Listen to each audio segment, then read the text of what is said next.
These VODs will eventually be up. And let's go back to the Crystarium to get started. So, really quick, while I am looking for the Crystarium, because, hello, Remy, it's been only, like, 20 years since, like, last week. Let's see the rundown of names. And now it's friend Josh's Quarter Booker to Wits, dude, Cryptox Media, NT20. Hi. Welcome. Before I forget too much, T20, because I'm losing my mind very clearly this morning, when you end up getting past trial stuff, remind me to get your, like, full name in game, and we'll hook you up with the FC invite. Because we can't invite you on the trial. Cool. Because this morning, chat, T20 got Diabolos! It's a good start. It's a good start to the morning. Alright. Unlike that, though, my camera's messed up. How's it going? Whew! I have way more energy than I should this morning. We did Morgan's little birthday celebration last night, chat. So at 2 a.m. when I fell asleep...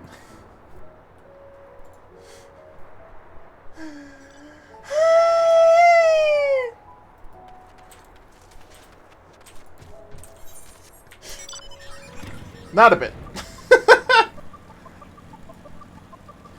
Yeah, they weren't going to beat the crowds or anything. I did. Do you think I'm a morning streamer by choice?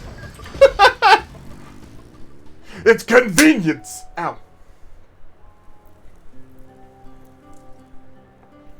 Oh no.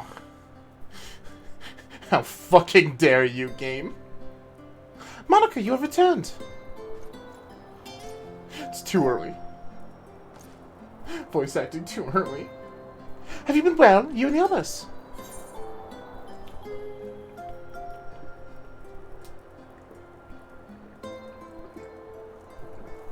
I'm chugging this as well as can be. By the way, if our world is destroyed, yours is too. See ya. Full glad am I to hear that. I trust my lord is enjoying himself. He's having adventure. He said that to you. Those exact words. Oh, to know he is happy, it fills my heart with joy. Thank you, Monica, for taking care of him. When next you see him, please tell him not to overexert himself. Futile request though it is.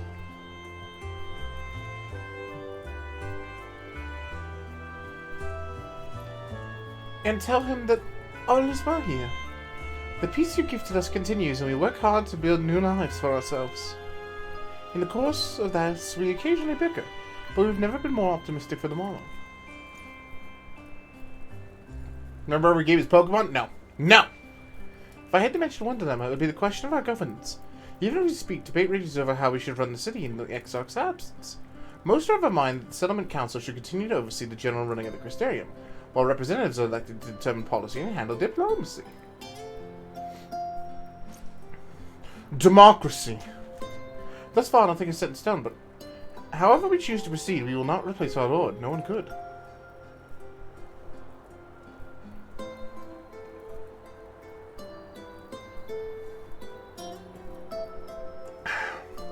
Have we recently observed any unusual phenomena?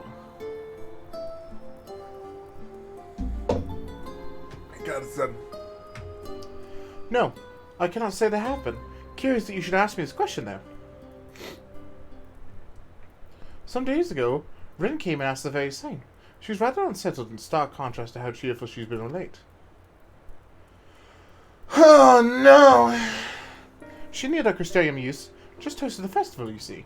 It proved so popular that there are plans for another celebration, one much bigger than the first. Between our preparations for the festival and the restoration of the empty, she struck me as happy and full of life. So when I saw her in a state of such worry, I couldn't help but feel worried in turn, especially since she wouldn't tell me what troubled her. I dare say she would be more willing to confide in you. May I ask you to broach the subject with her?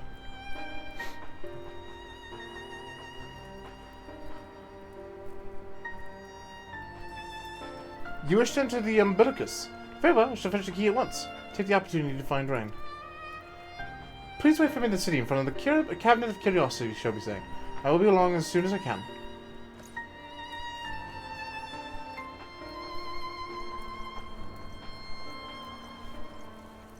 Hold on, Jack. I got a stuffy nose. I got a stuffy nose!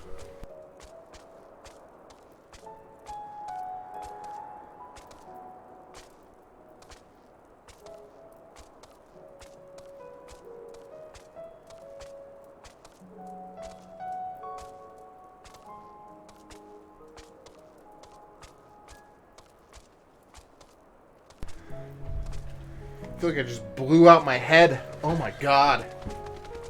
Ow. Your face isn't supposed to hurt this way. I know I have a face.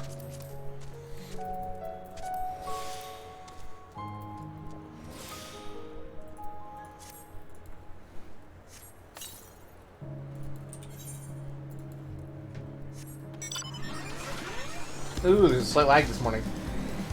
Perfect!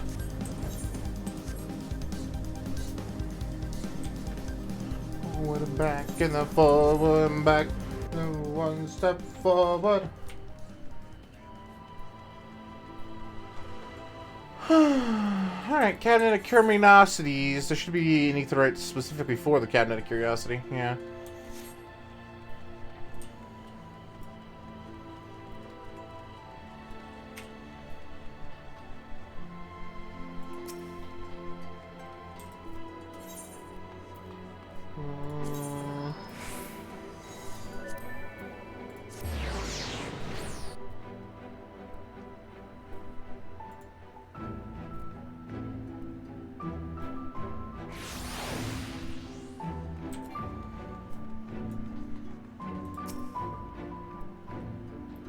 Following event cannot be skipped. You may wish to cancel any pending duty finder registrations.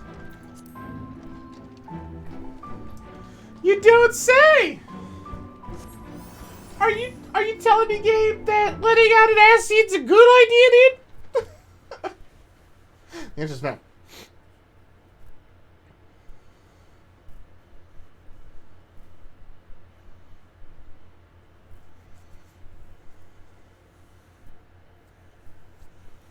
Do my old eyes deceive? Is that truly Monica?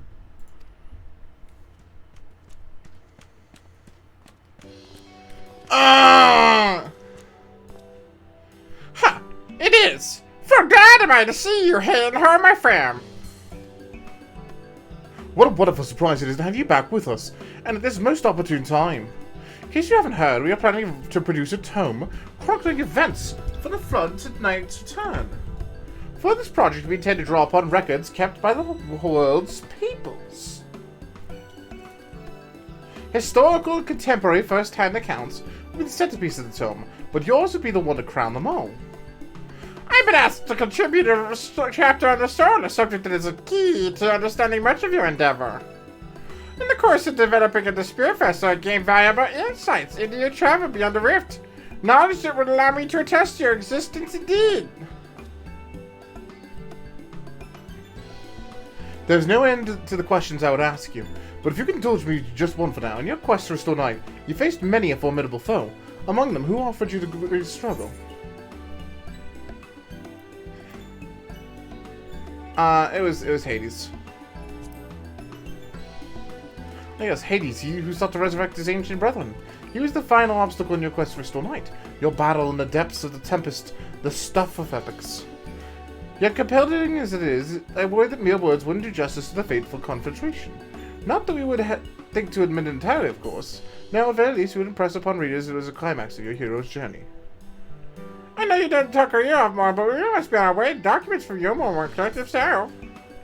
Of course, and afterwards, would you care to join me for tea? I was hoping you could clarify a few points on your treaties. Till next time, do tell the others to look after himself. Our overzealous friend in particular, remind him not to overexert himself again and again till his ear fall off, or if that's what it takes for him to take it to heart. I would have been happy never seeing those two again.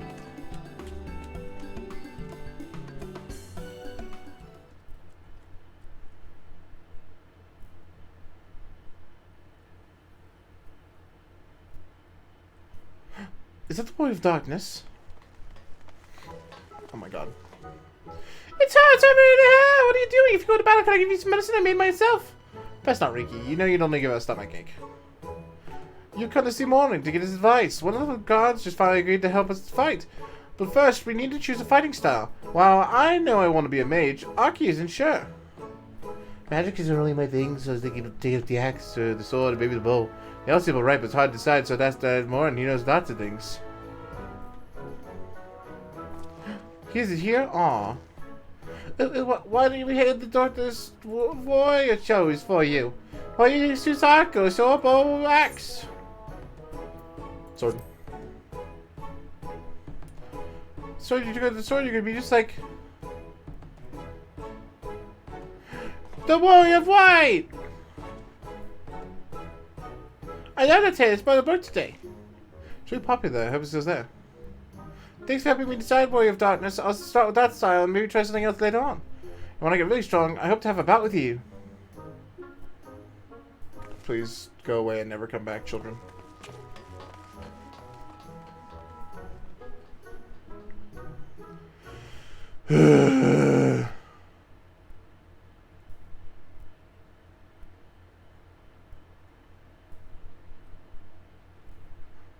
Such fun she's been having basking in the adoration of old musty bookworms and wide-eyed younglings. But does she spare thought for me? Of course not. Look down. Oh! I waited and waited and waited, but she wouldn't so much as acknowledge the presence of her beautiful branch, even though they're right here. Such a heartless thing our sapling is. Cold and cruel and heartless.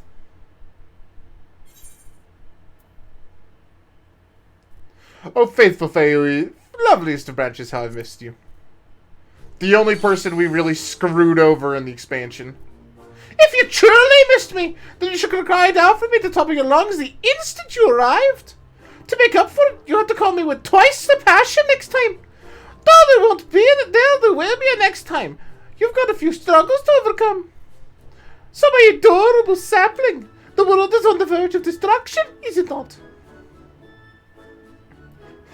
How do I know this? Joined, are we? Spying on you is as simple as sliding down the back of a rainbow. Would that I could aid you in your quest, but the fate of we fae folk is bound to that of the star. Whether it goes, so do we too follow. Such is our way. The most I could do is spare you the pain by giving you the sweetest of eternal dreams. But if it escapes not to your liking, then you must struggle with your fellow mortals. But here's the ones you were waiting for. I wonder what manner of conclusion awaits at tale's end. I'll take it back, I don't miss you.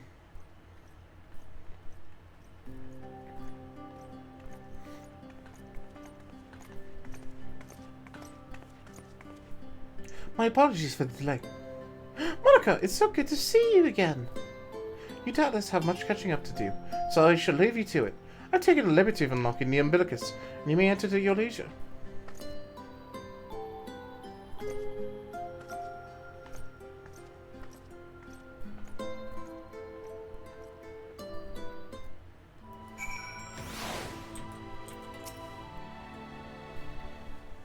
Ah!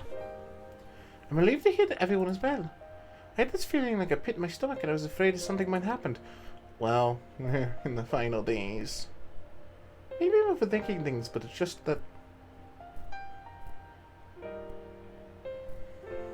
I'm the Oracle of Light, and I've never spoke to Heidelin. Never once heard her call. That's because she's a crazy, evil bitch! Even so, I've always had this feeling deep inside of me. A connection is something immense. These past few days, though, that connection has wavered. As if immense something was distant, then close, then distant again. And then the other night, I felt jolted awake by the feeling it completely severed. Wanting some fresh air, I went to the open window, and to my whole, the sky was ablaze, like during the star shower. Morning, Care! But then I blinked and everything was normal. The next day, no one said a thing. No one else had seen what I'd seen. Hi, but looking away, that is the correct decision.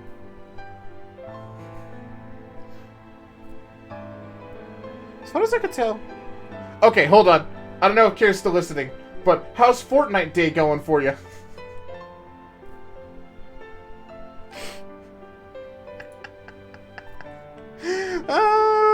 For those of you guys that don't know, the Fortnite fans are eating good today. They're eating good today. Season 3 dropped. So they're having fun. They're having fun today. Yeah. Which means Kara's either having a great day or a bad day. I love Fortnite kids. As far as I could tell, nothing was out of the ordinary. I began to wonder if it was a figment of a half-remembered dream.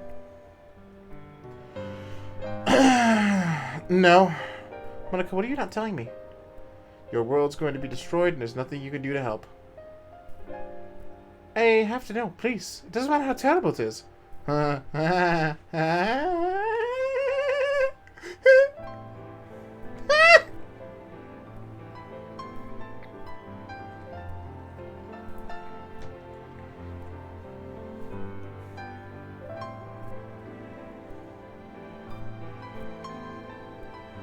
It wasn't my imagination, though. The world witnessed an Amarada's come again.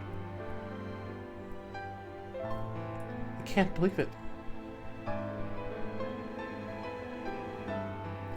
Like I told you before, all is well here in the first. So don't worry about us. Please look only the threat before you. Yeah?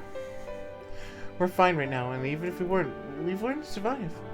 Should the final days reach us here as well, you may be sure that we won't go quietly.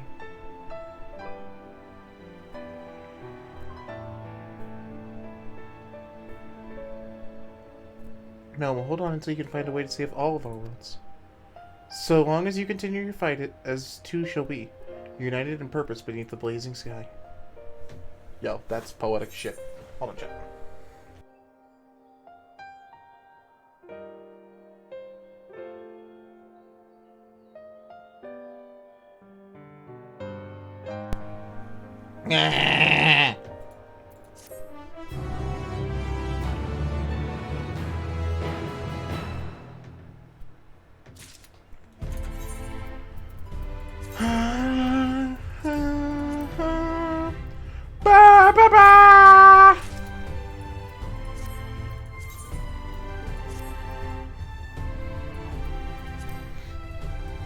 That's a much cooler gunblade.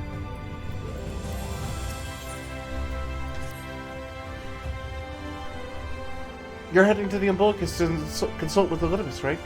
I'll do some consulting of my own and speak with Lina. Decide how we should best prepare for the final days. So farewell for now, but we'll see each other again, I'm certain of it.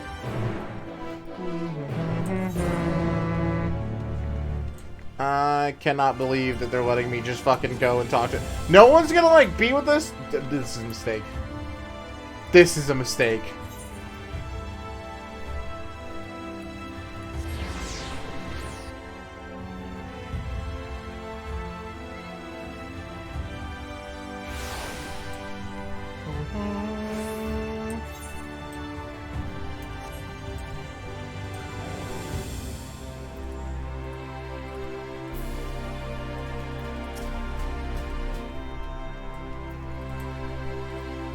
Ah, Mistress Monica, welcome back. The captain has told me all. Get the word and I shall show you the opera.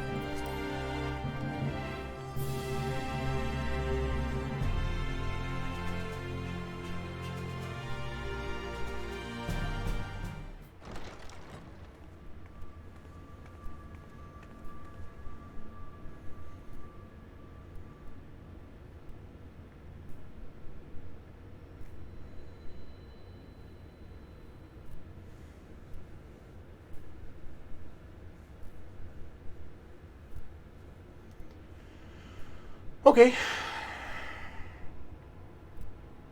That's a flag.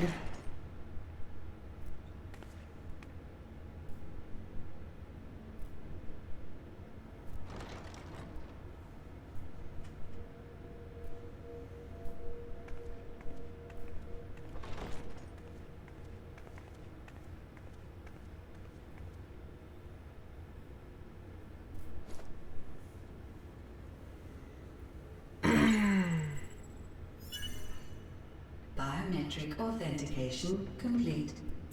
Please state your business.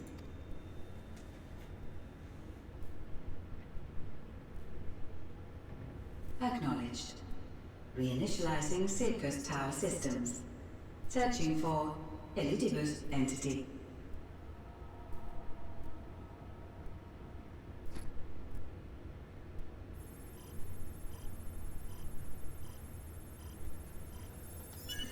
Target located in subterranean core power accumulator. Projecting image.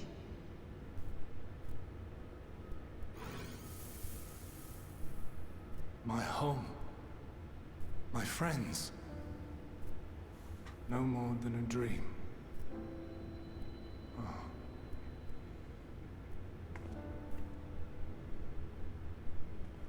Oh, we're not even freeing him. We're just like, okay. You.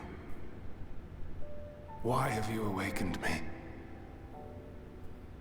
I no longer sense those places beyond, or Lord Zodiac. You must explain all.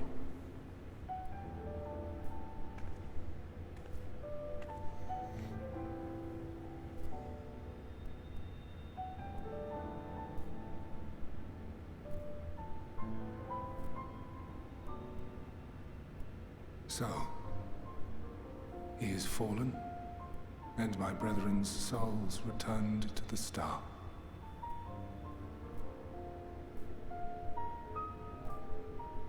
The doom we sacrificed so much to prevent is come again. Old burdens now yours to bear. But if this is Fandaniel's design, then I, as Elpis, have a duty to fulfill. Your unsolicited act has restored to me some few memories of the convocation. Such knowledge as I have, I will share.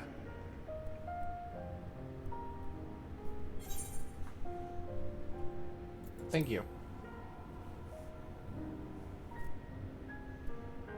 I do this not for you. I merely perform my duty, as I have ever done. That's fine. Where to begin? Ah, the end. Your understanding of what caused the final days is consistent with our own. The decay first took root where the currents were weakest. Yes, a conclusion drawn by him, Fandaniel. Not the him of here and now, but as I knew him, long, long ago. Having shed light upon the phenomenon, he dedicated himself to devising a countermeasure. There's some irony there. Were it not for his knowledge of the Celestial, we would never have made the connection, and thence forestalled the final days. And though he inherited that noble soul, how different this last incarnation, so consumed by self-loathing and hate. Oh, I hate Fandaniel.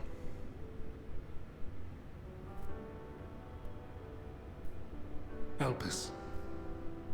Yes, the name is familiar to me. Yet I know it not as a flower, but a place. A testing facility for determining which of our creations were fit to be released into the world. Many worked there, and before joining the convocation and assuming the title of Fandaniel, he was their chief. He was Hermes.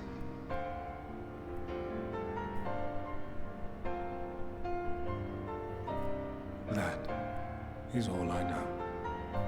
The crystals tell little of the lives the 14 led prior to their induction. Elpis itself would tell even less. Nary a ruin has survived.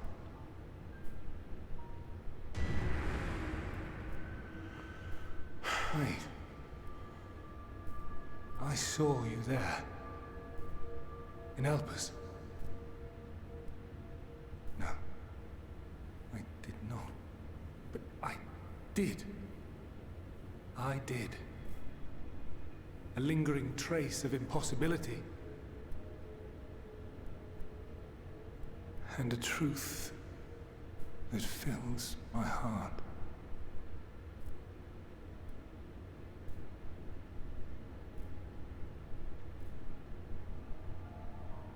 My memories remain clouded, I fear. However, they have revealed to me one possible course. You must travel to Elpis, to the time when Hermes served as its chief. Huh? In glimpsing the Exarch's memories, not only did I make his summoning magic mine own, I also mastered the workings of this tower, which, having absorbed my empowered essence, now harbors an abundance of energy.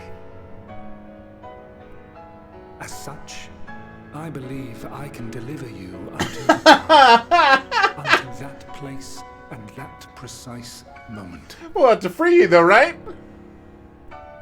Given the eons that must be traversed, the gateway will not be fully formed. Your form will be less tangible still than those warriors of light I had summoned.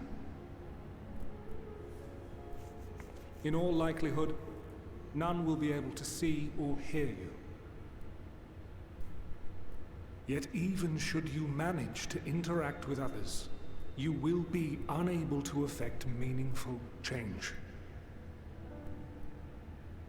For the reality you wish to save, the reality to which you must return, exists as a result of the final days. You cannot reshape the past to undo the tragedies of the present. Cannot unmake the sorrow and suffering fated to come. Okay. In full knowledge of this, will you still entrust your life to your foe and make the journey? I hate it, but we don't really have a choice.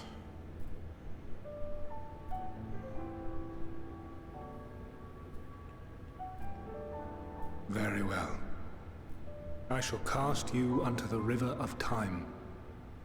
Let this be my final act. But yo, how are we getting back?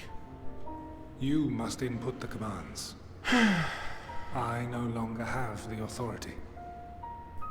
First, you must reconfigure the systems, that the tower's ether may be channeled for the magic.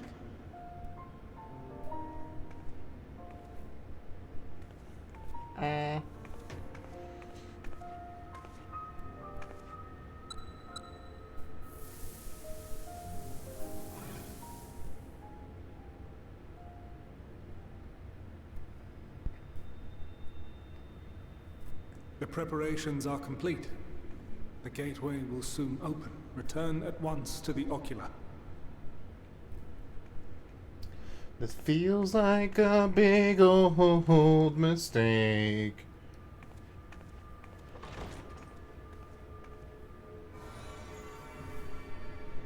All appears to be in order. The ether flows unimpeded. The magic should consume every last mote of my essence. Why are you surprised? Did I not say that this will be my final act? Lord Zodiac is no more. There is nothing for me here. The ones I love and long to see again are waiting in that promised land, beyond memory and dream.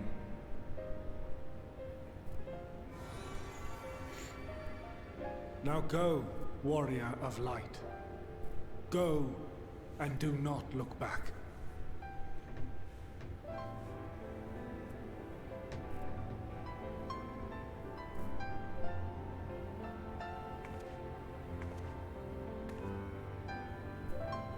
Well, Heidelin, I take my leave of you. Yours is the mantle of the last of us.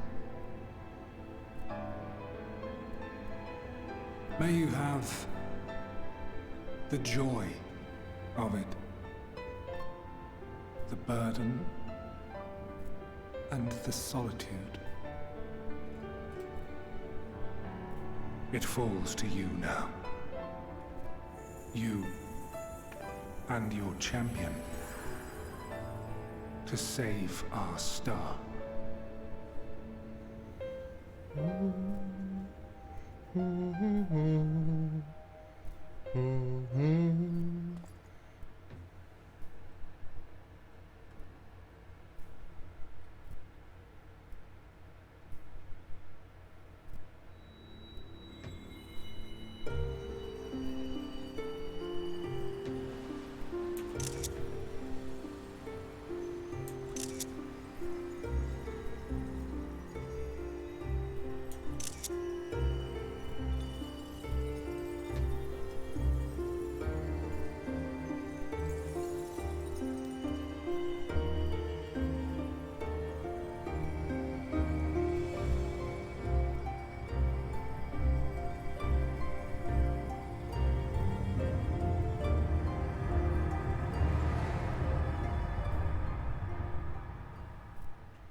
The device is reminiscent of an aetherite. Perhaps it is possible to attune with it. Bro, what? Despite attempting to channel and focus your energies, you fail to attune with the device. You can only assume it operates differently.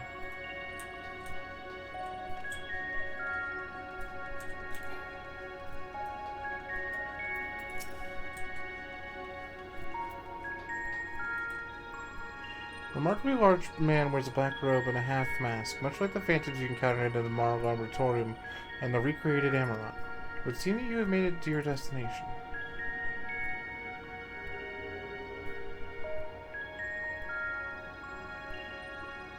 You gesticulate wildly and shout all manners of greetings and obscenities. The man does not so much as glance in your general direction.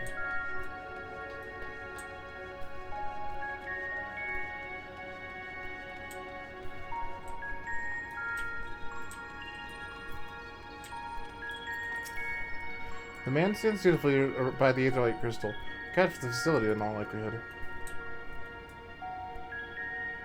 You attempt to get the man's attention, but if he sees or hears you, he gives absolutely no indication. As Elpis warned, it appears your form is intangible.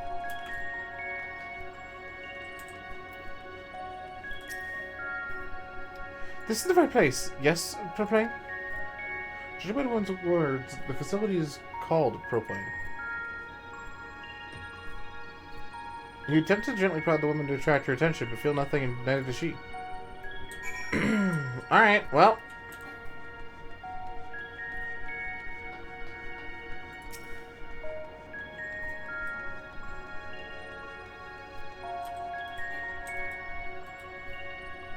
I suspect this door leads outside, but how to open it? Can I just, like, burst through it? Backflip into the door? Like a real boy?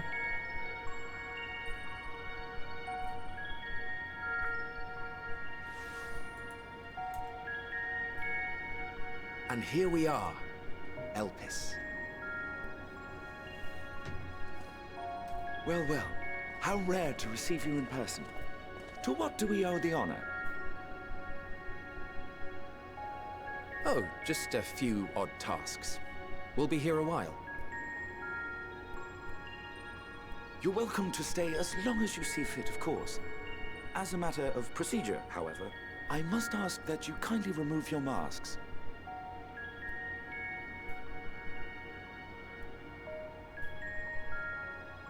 Come now. Is this truly necessary? Surely you can tell who we are.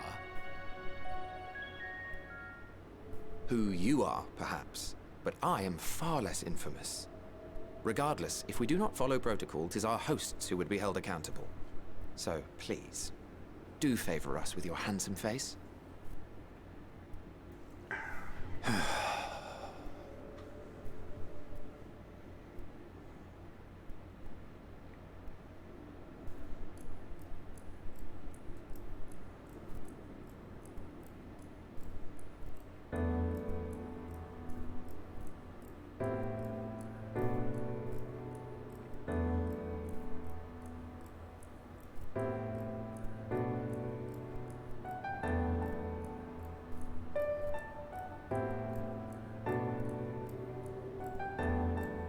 Satisfied? I thank you for your cooperation. You are free to go about your business.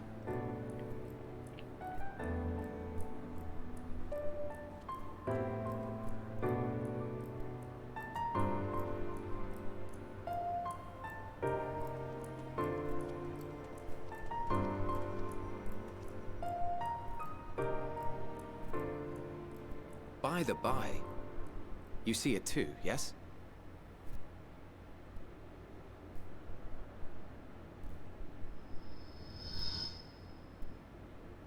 I haven't the foggiest what you're talking about.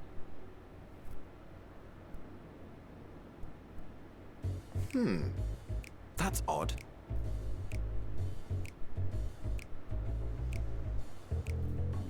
It's right here. A bit thin in the ether, but there's no mistaking it. The color of its soul is almost identical to Azem's.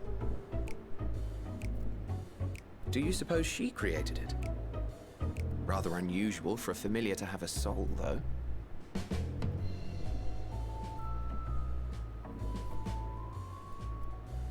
Don't ask me. All I know is that it's trouble. Doubly so if it's her spitting image. So let's leave it be. Come now.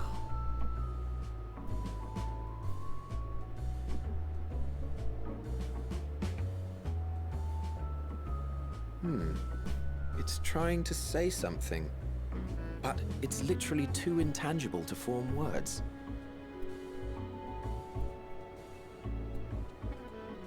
Why don't you give it some ether? Spare a snifter of your bounteous reserves.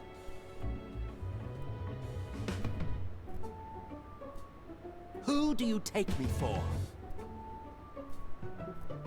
Why, a dear friend, of course.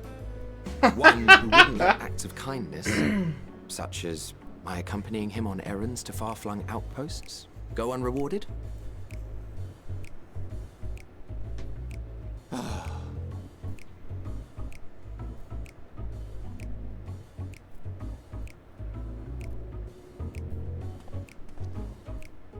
I suggest you close your eyes, or this may be unpleasant.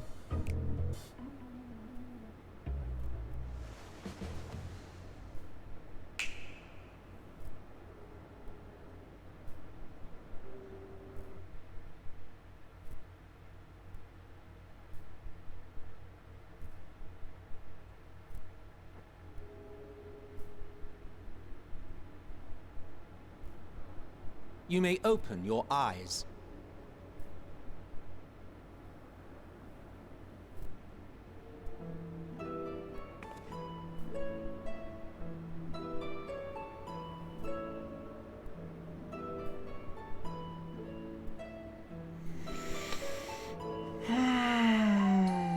Oh, you even adjusted its size. The better to indulge your whim. This way, it will be easier to communicate. How very thoughtful of you. And may I applaud your artful reinforcement. Without further ado then. Greetings! I am Hythlodaeus, Chief of the Bureau of the Architect. Sulking beside me is the most honorable Emmett Selk of the Convocation of 14. Oh, it feels so good again. I've missed him, And Chet. how might we address you, my new friend?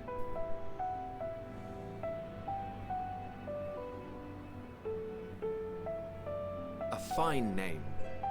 And I'm pleased to see you understand our words. So, tell us, whence have you come? The thinness of your essence suggests you weren't created here.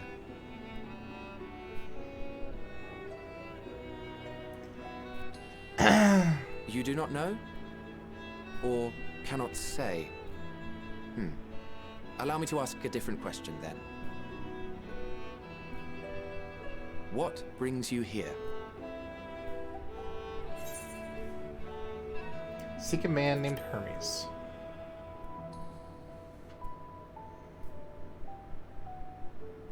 Well now, the same as us. Perhaps Azim wished to come too, but had to settle for a familiar. If she truly wished to be here, then she would be. Right you are. My apologies if we've given offense. The two of us can discern the color of souls, you see, and yours happens to resemble that of a friend. And with your purpose matching our own besides, we jumped to a hasty conclusion. We are here to speak with Hermes, the chief overseer of this facility, which we also intend to tour in order to gain greater insight into the man's work. We, I say, though this is Emmett Selk's charge. I am here only to serve as his guide. And I should be happy to serve as yours as well, by way of an apology for the misunderstanding. I'll take it. Wait, are you suggesting that we bring it along on official business? This thing we know next to nothing about? If you harbor suspicions, better to keep it close than leave it to its own devices. Wouldn't you agree?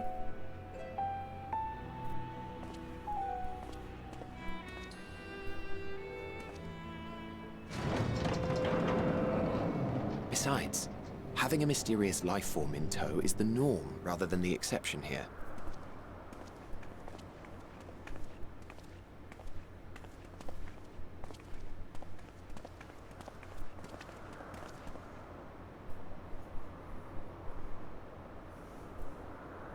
Welcome, my friends, to the testing ground of creation at Heaven's Edge, Elpis.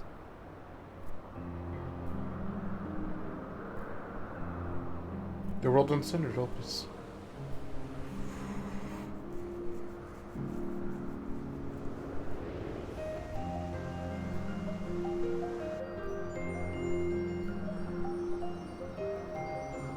This presence.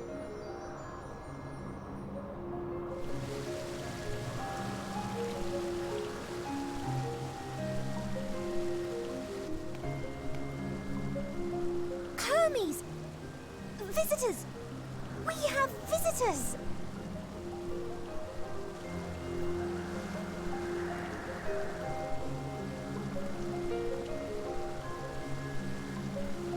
Oh boy.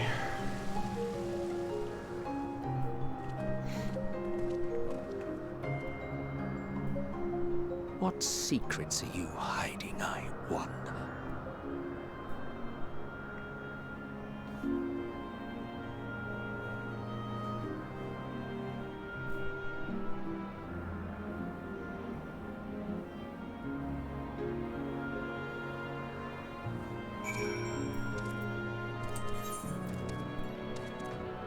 Oh my god. What? This is hardly my first time here, but the scenery never fails to take my breath away. Why? It feels as if you could reach your hand out and touch the heavens. Now, then, to begin our guided tour. Perhaps you already know these things, but for the sake of thoroughness, I shall start with the basics. Using the concepts to give shape to Aether, created magics allow us to bring forth anything we desire, be it an inanimate object or living beings. Anyone may conceive of concepts, but they must all undergo evaluation at the Bureau of the Architect. As part of that process, living beings and certain arcane entities may be sent to help here to Elpis for in-depth discovery and observation. Fascinating facilities, and I dare say you would enjoy touring it with us.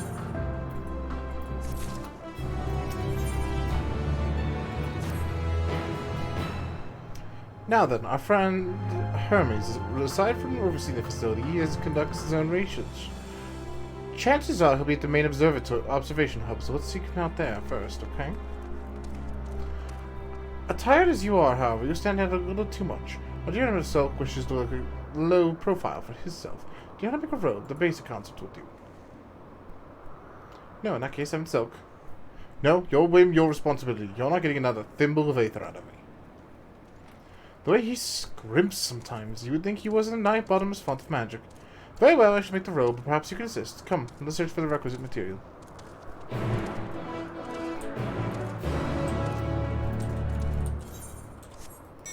Bruh? Does that mean...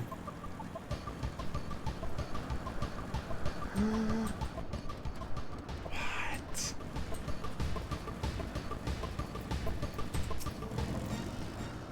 Yes, these creatures should suffice. Oh my god. An etheric robe. I want you to use it to capture, shall we say, 2 petal hour die. There are 3 species here, I believe. 2 different kinds should serve. Now, I should mention that the strength of the rope is tied, no pun intended, to the strength of the user. As your aether is thin compared to ours, you need to weaken the petal die first.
You've got the petal die. Good. Come, let's see it.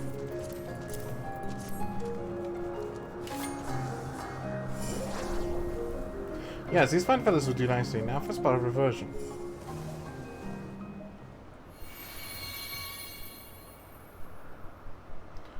There, it is ready.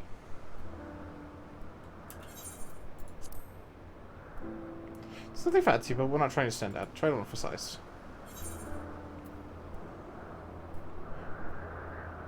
You turn living beings into clothes just like that?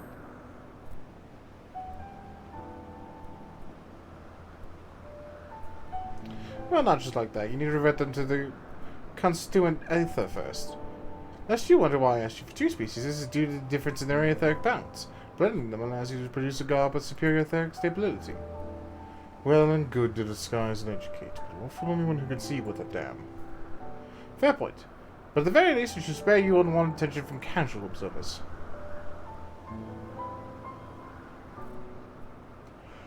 Emmett Silk speaks true. Even just like us, your unusual nature will be plain to those who think to look. Should someone question your presence, don't make up excuses, much as try to explain what you actually are. No. Best to simply say that you are familiar. Question is whose? Of course. Azim's. If you say you belong to her, people will give you the benefit of the doubt for any and all outlandish behavior. Exploiting our associate's absence. For lack of her presence, absolutely. Were she to be here, she'd be the first to propose the idea, and you know it.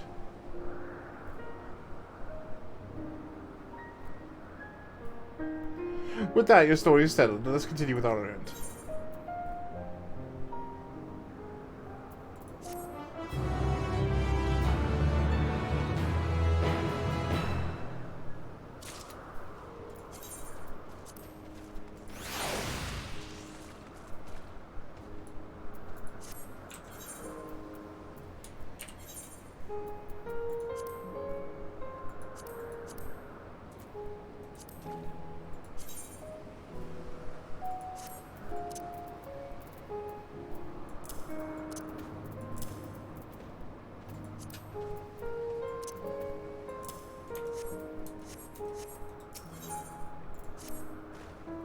If you're ready, let's continue along the path to Anagonoris.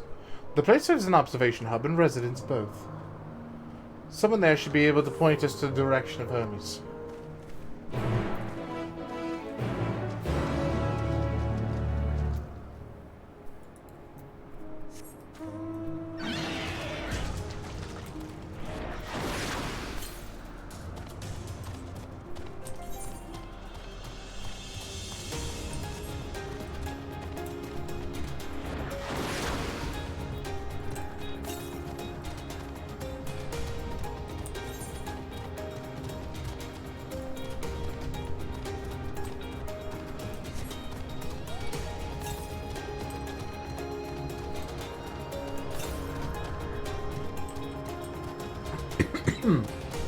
Oh my god!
Alright, we're just gonna progress.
Oh my god, what is up with this dude's rotation? It's so bad.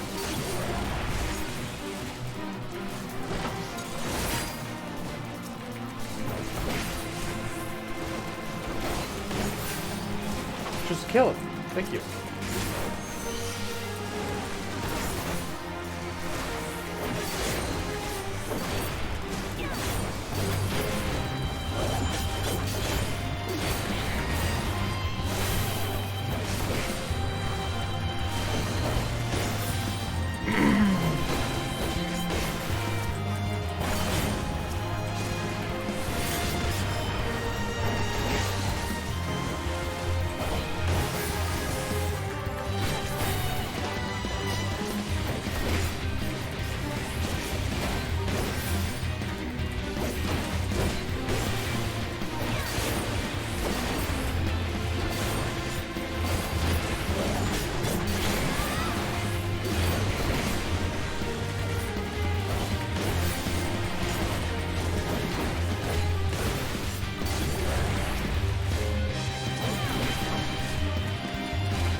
not killing this.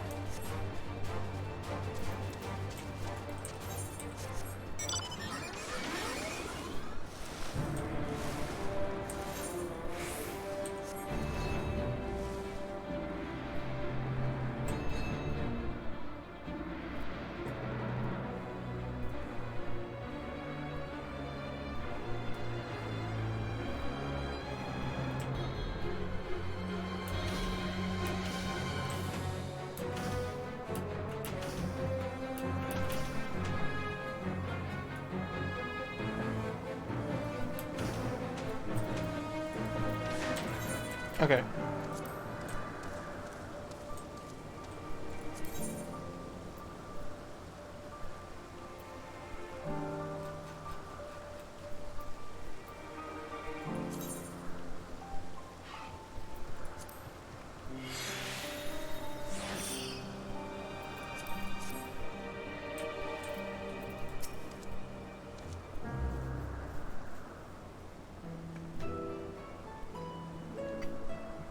Yes, can I help you? You wish to speak with Chief Hermes. Do you know where we might find him?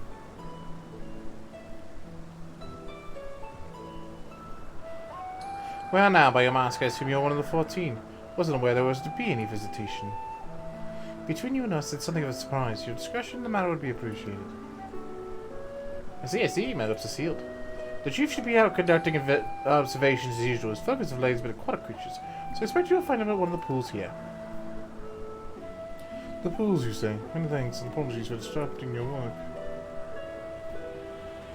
I say, hi the latest. I've never met Hermes, and you know him well, do you not? That being the case, couldn't you simply find him by his aether? Aye, that I could. As you know, I'm itself and I can discern the colour of souls. By the same token, we can also see aether quite keenly and from great far distances.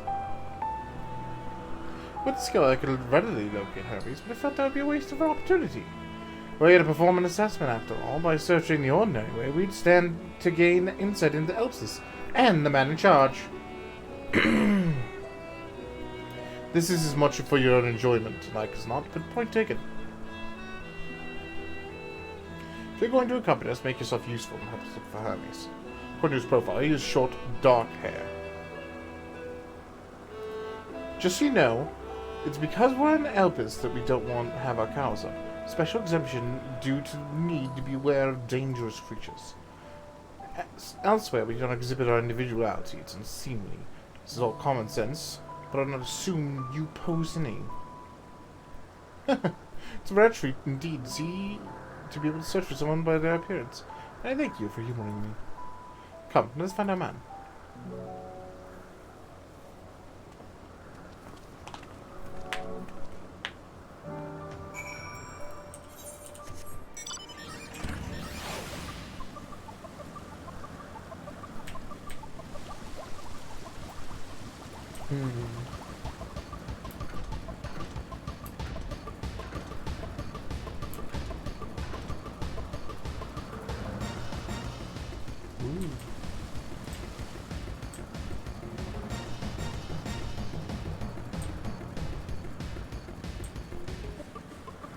Can I tune to this?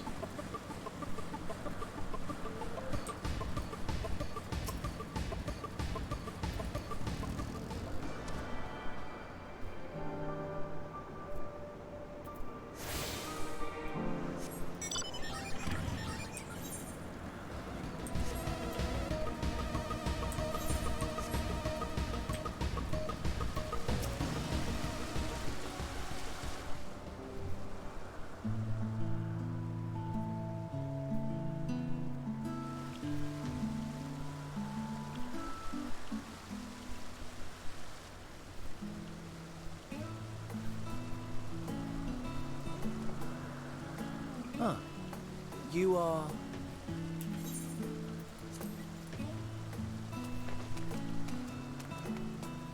Oh. Huh? Different. You're different too. You and me. We're alike. Friends. I want to be...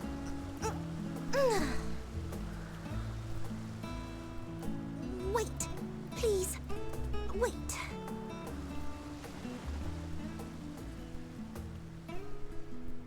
Greetings and salutations. Can you hear me? Do not be alarmed. I mean you no harm. I wish only to hear your words, share your feelings, and know your thoughts. May we please be friends? May we please be friends?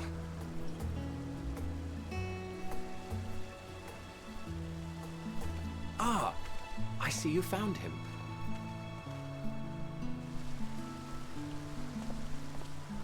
It's Ladeus. It's been a while. Too long, I think.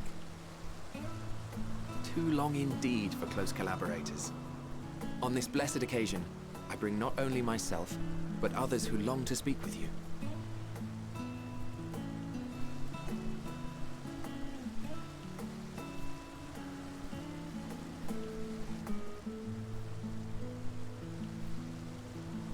You were of the convocation. Emmett Selk at your service. Do I have the honor of addressing Hermes, Chief Overseer of Elpis?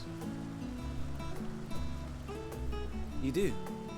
You have traveled far for it. Given your facility's purpose, its remote location is something of a necessity. Would that I didn't have to rely upon a guide. Oh, you wound me. Have I not ever been an attentive and helpful friend? But moving along to more agreeable company, this one we chance to...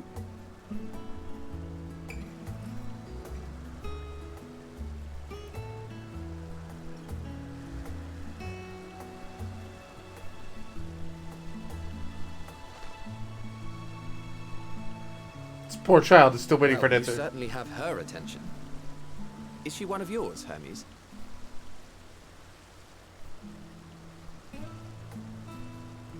Her name is Meteor. It means shooting star.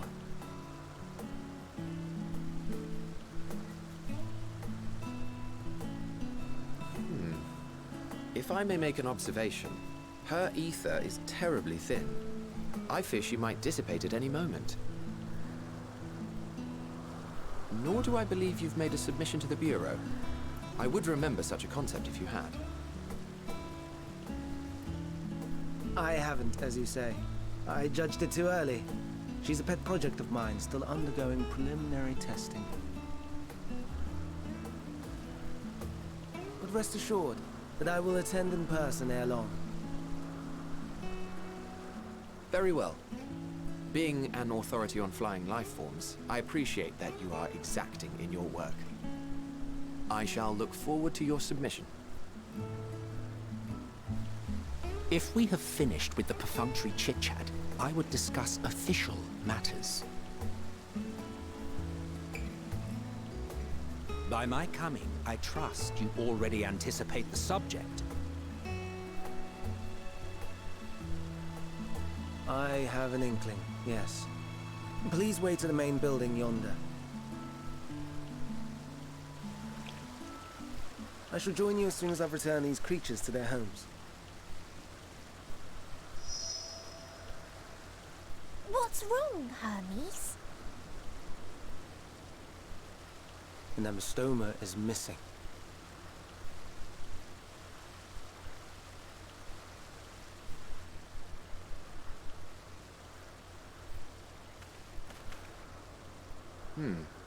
I may have found it. A creature with the self-same ether as those there, nestled in the boughs of a tree outside the grounds.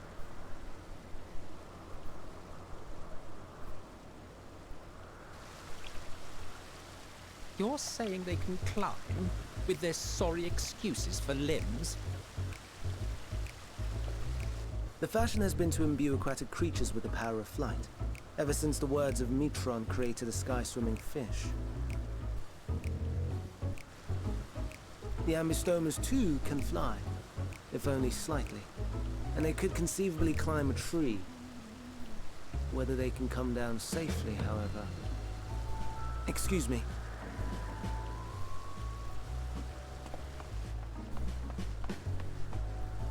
I'll help too.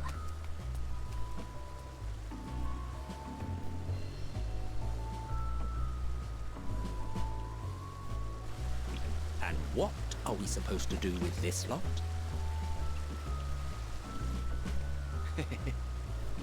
May I suggest we split up? If you would be so good as to assist Hermes, Emmett Selk and I shall keep an eye on these adorable creations in the meantime.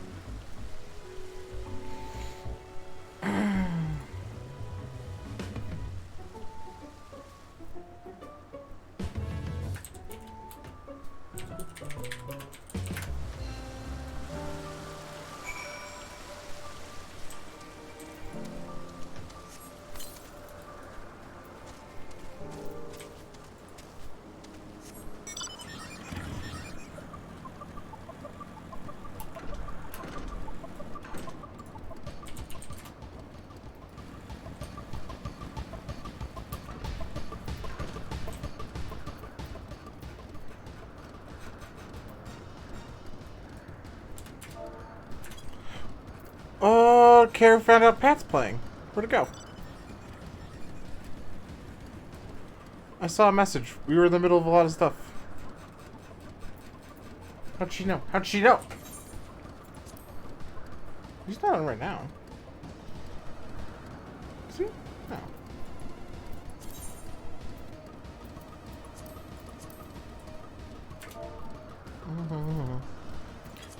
Yeah, what up, Kazil? Seems Hermes and Matinia have found their quarry, a creature known as an Ambistoion. Yet though it has been safely extricated from the tree, Hermes appears to have found himself in quite the predicament. The Ambistoion, Hermes saw it high up in the tree. He climbed it to get it, but it jumped on him, and he slipped. Do you need a hand? No, I'm fine. Just a little embarrassed. Good morning, Kazil. Now, for your own safety, please stand back. Woo!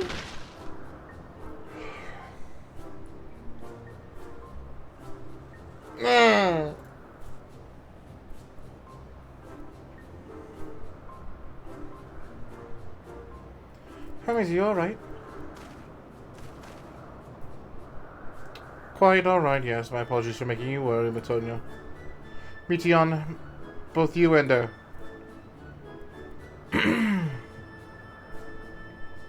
Monica Just, you are called. An intriguing name, somehow reminiscent of a new creation. Thank you for coming after me.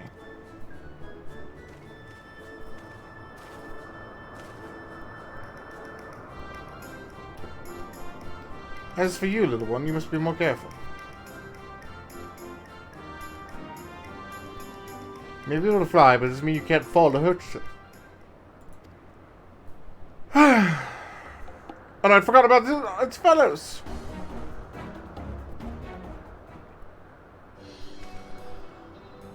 Truly, what a relief. I must thank Emmett Silk and Hythalos when I return to them. First, put the distractions out of the way. As Chief Overseer of the Elpis, permit me to welcome you to our facility. I hope you enjoy your time here.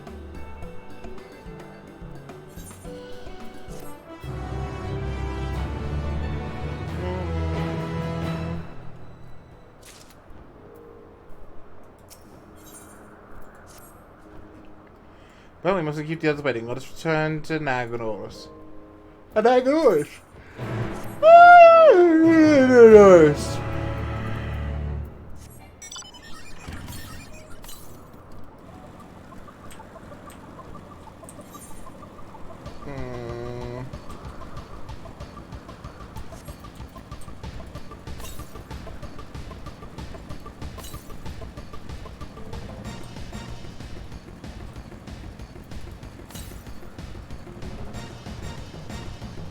Nice. Had a feeling it was going to be far.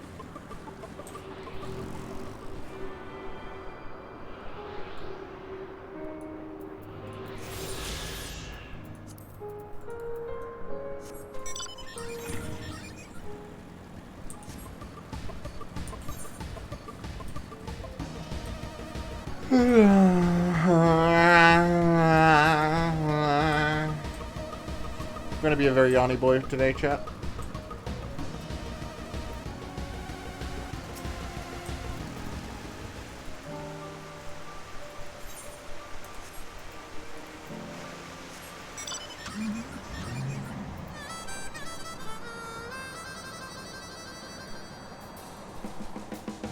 Blah blah blah blah blah blah blah blah blah blah blah blah. My apologies for the trouble. Owing you to your kind assistance, all the Ambrosios have stayed for well. Present the center to the space. And if you're going ahead into the main building, upon entering, you will see a table and chairs. Yeah, we may speak there. Very well, take care not to let the creatures slip away again. Hi, Remy. Bye, Remy. Bye, Moon.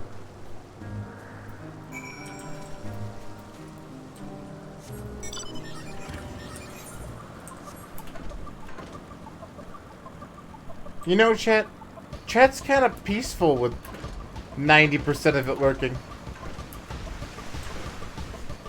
It's just so quiet.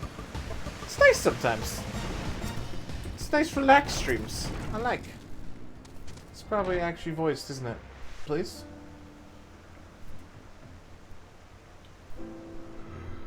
This appears. Oh, thank God. And here is where we part ways. We will be discussing highly sensitive affairs. Only a select few may be privy to such knowledge, and that does not include someone who cannot or will not divulge their origins.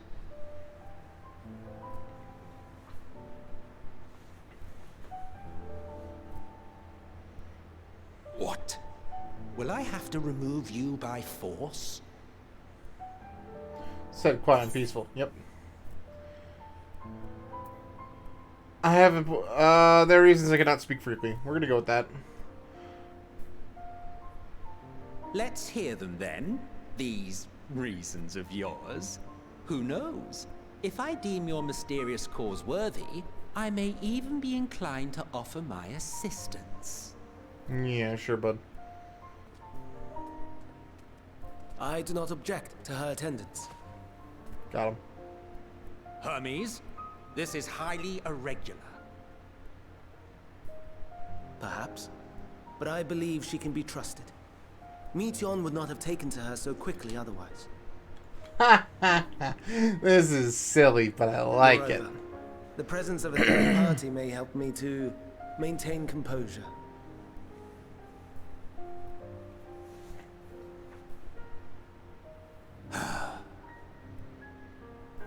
As you wish, then.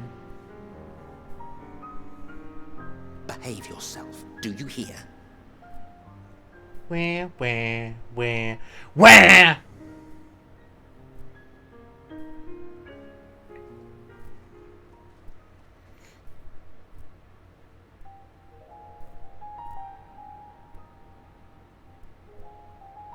So, it's finally happened then.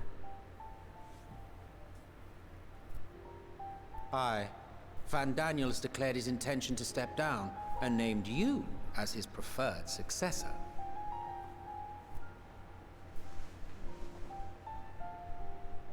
In recognition of your knowledge and your works, the Convocation is giving the recommendation due consideration. As one who does not know you personally, I am to use my impartial eye to take your measure. And above all else, to ascertain your disposition towards the invitation.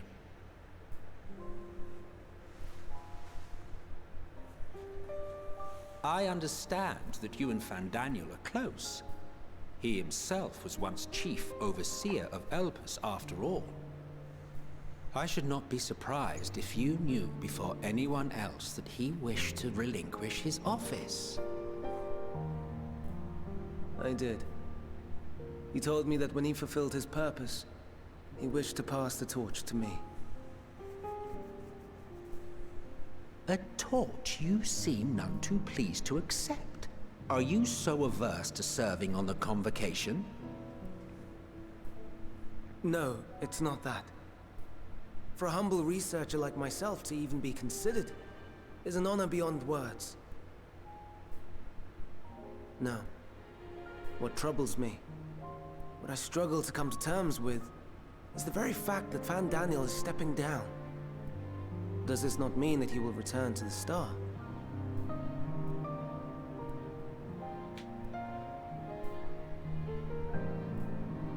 Of his own volition, yes, like so many others have before him. Return to the star? Does that mean die? Well now, that's not a word I hear often. Is that what you say here in Elpis? Mankind is the life of Aetheris. Each of us, a drop of blood flowing through its veins, bearing sustenance. In our finite time upon it, 'tis our duty to make it a better place, that all who call it home, now and in future, may abide in happiness. To that end, we have dedicated ourselves to the pursuit of enlightened creation. And by our efforts did we transform this once untamed wilderness into the peaceful paradise you enjoy today. To return to the star whence we came is a privilege afforded to we who have so loved and nurtured it. A choice embraced by those who have lived their lives to the fullest, in service to our world. And when they depart upon this journey, it is beautiful, always. The 14 are no exception. 'Tis believed no occasion is more felicitous than the fulfillment of one's duty. Our office becomes our lives, and to retire is to return, or so the majority of us hold. Some few have elected to eschew custom.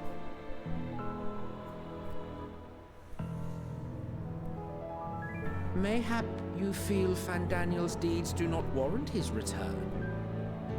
Yet you should know his accomplishments as well as any.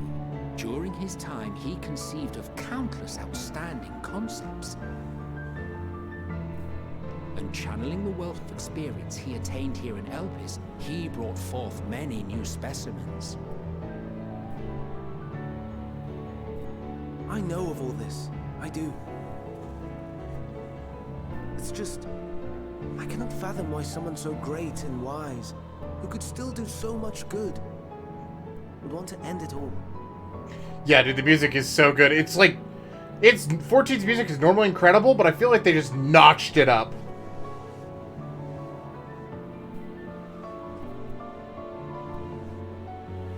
Like, my lord. Oh no, I've made her upset. Forgive me. I know I requested your presence. Might I trouble you to take Meteon outside? A change of scenery would do her good.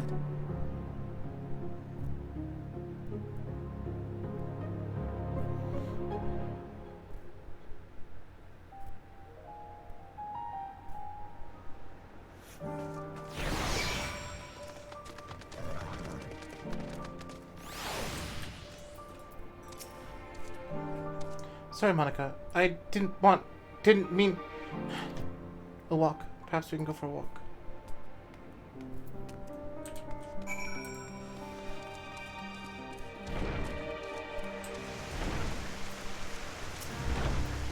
Hermes gets sad when he thinks about death. When others are sad, I'm sad too. That's how I am. How he made me. But don't worry. I'm fine now. So, why did you come here? You want to learn about Elpis and Hermes? Ooh, teach you. I can teach you. We can take turns. I'll tell you something, you tell me something. Sure, why not? That's settled. Where to start? Oh, let's talk to Remy. You should be near the Aetheryte. I'm not good at explaining, but my man is, so I'll have him explain instead. Oh, fucking hooray.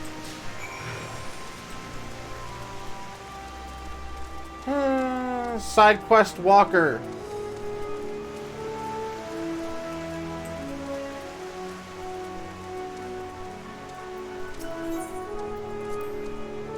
Oh, the Aetheryte. Anyone could use it to teleport anywhere. Well, maybe not anywhere. Not to the ground or other isles. For that, you need teleporters. Oh, and permission. The other isles. And who do we have here? Well, you look like a person. You have ears and a tail of a beast. Assuming you're familiar like Metion. So something you need. This is Monica. Can you teach her about Elpis? Ah, new real life familiarity. Very well. I'll be glad to introduce you our fair facility to her. As you know, it is mankind's duty to make the star a better place. As part of this duty, we employ creation magics to bring forth new life. However, we cannot simply release our works in the world, for it would lead to chaos. No, any and all life forms must undergo extensive testing to determine their fitness to exist. Testing which is conducted here on others. Every candidate is subject to rigorous study in which we identify their properties, surmise what habits might be suitable, and speculate as to the effects they might have here on the environment and other species. Should be judged a beneficial addition to the star, it will be allowed to take place in the world. The two of you, too, were created with the hope of making the star a better place. So read your master is well and good, do you hear? Well, woman, thank you for the lesson. You got a turn, now I get a turn. Where did you come from? From a place facing a great threat. There's such a place? I had no idea. But this place is important to you, I can feel it. Oh, my power, I haven't told you about it. A creation, let's fight a creation. Not being watched, and I'll expend my power. I have to eat more food.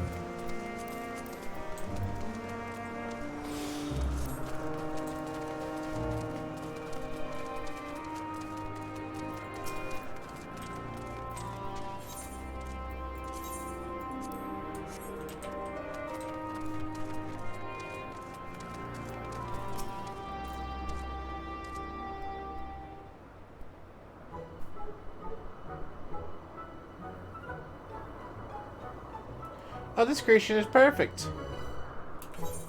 But I don't remember seeing it before. Perhaps it's new. Anyway, I'll try reading its mind. That's my power.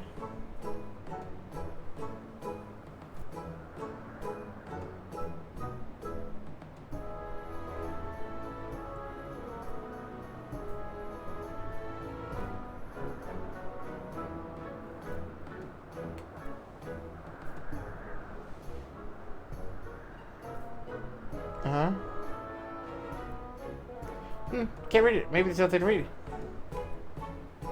Wait. Please wait. I'll try again. With you this time.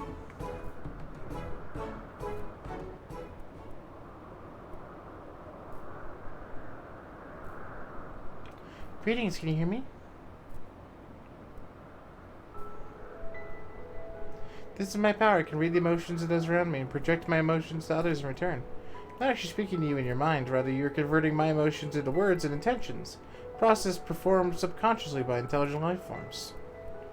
This ability is vital to my mission, for it allows me to interact with intelligent beings, even should they communicate via unknown languages or other nonverbal means. As a consequence, I am clumsy at speaking. Yet, though I struggle to express myself in this fashion, Hermes wants me to speak as much as possible, for everyone has thoughts and feelings they may wish to hide.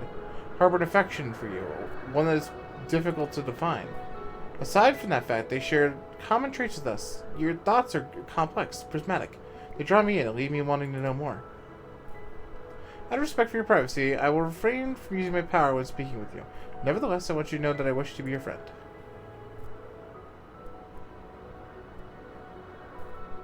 Did you hear me? Good, now it's my turn again. So what are you good at?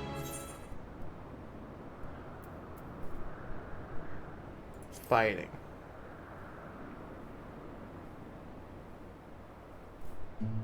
Ooh, fighting. That must mean you're strong. Hermes is strong too, but he doesn't like to fight, even when creations fight him.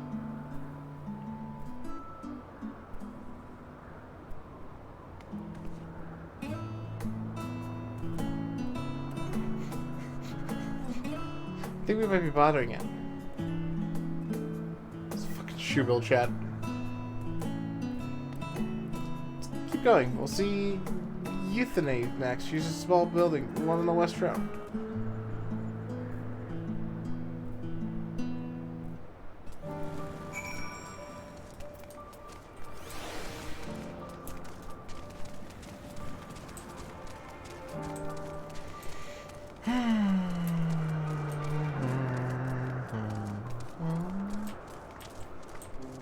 Not this one.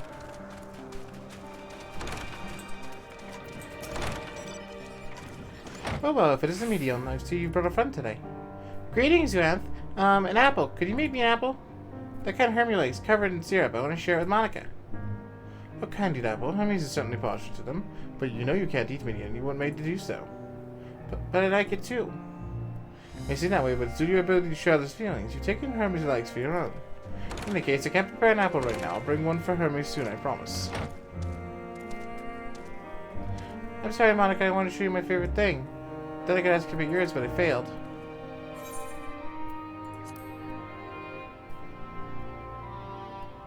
Oh, so you're like, yes, I can feel it. Your joy, your happiness. Makes me happy too. Thanks for sharing with me. Well, we've talked a lot. Maybe Hermes finished talking too. Shall we go see?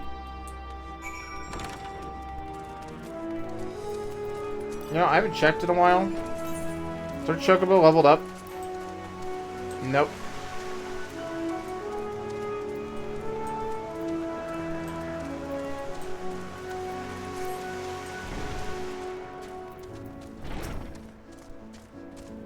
Voiced? Voiced? Voiced? Voiced? Yeah. There you are. I can see the fresh air has done you medium good. Monica was to learn about you and Elpis, so I taught her. About this place, about my power, about your favorite food. Not sure if the last one will be of any use. But I appreciate your keeping medium company. While you were away, I finished speaking with one of the guests. Finished? Hardly. You requested time to consider the invitations. We have no choice but to occupy ourselves with an inspection of your work. My apologies. It's been decided that Emma Silk and Hythel will accompany me as I tend my duties. If you wish to learn more, perhaps you would like to come too. I am compelled to remind you that she is in no way associated with the convocation. We simply chanced to meet at Propylenium. There is no guarantee the matters we discussed will remain private. Not mind. To see the joy in her presence brings me on. I cannot imagine our mysterious friend harbors malice intent. Monica's kind. Really? Truly? She taught me as much as I taught her. You're coming? Of course. To watch Hermes? You're bound to learn lots and lots.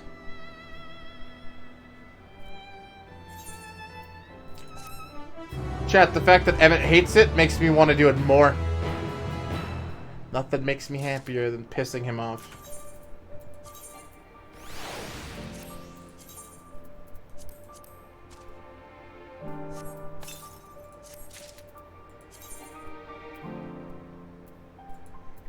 No, I'm not. Please. What? This is for sure better. Oh. Yeah, that would explain it. Okay.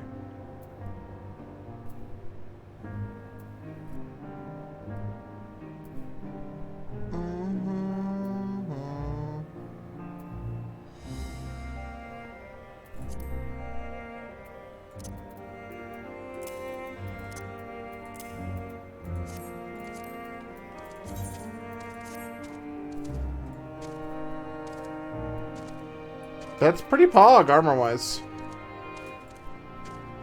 I really like it. Anyway, time to cast a glamour.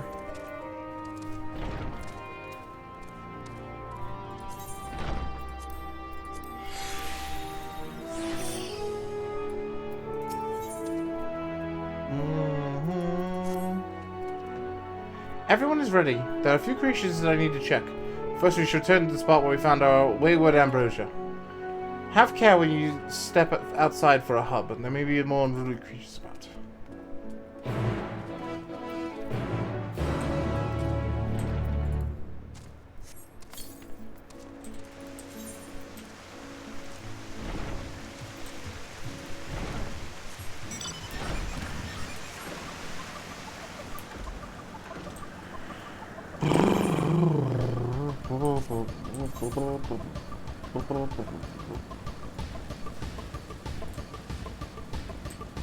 Sphere is not as big as I thought it was. So fucking cool though.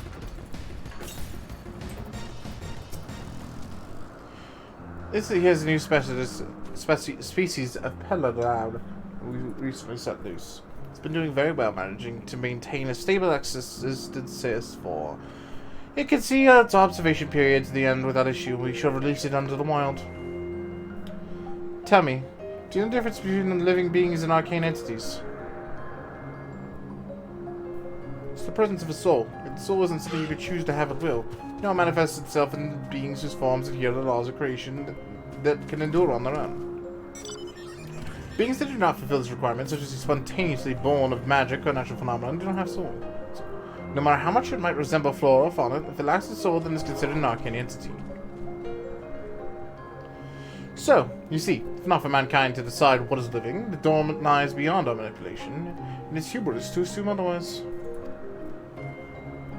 But come, let us head to the beacon nearby. I received a report that arcane entities have begun to gather.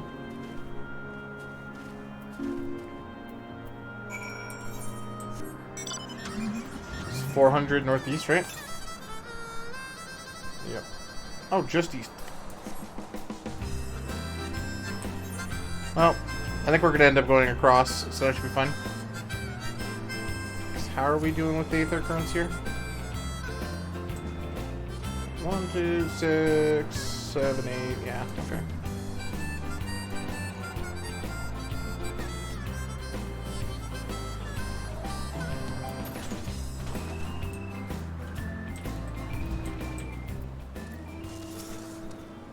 Oh yes, lightning pneuma. Just the report said. Although we call the structure a beacon due to its form, it's in fact a magical device. By manipulating the balance of elements, it keeps the isle airborne and maintains the climate thereupon. In the course of its operation, it often sees an internal shift towards a given element. Right now, that element is lightning, which draws the pneuma here and replenishes their aether. P.S. Medion is busy. Would you care to assist me instead and feed the pneuma?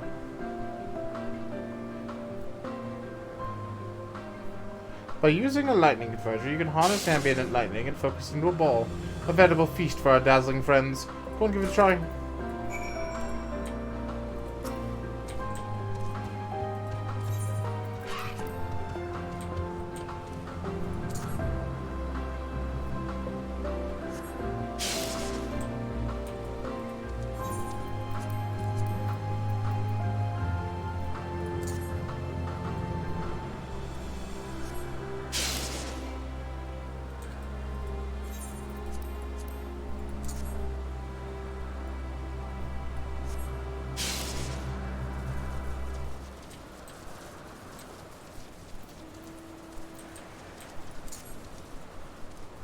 Understood.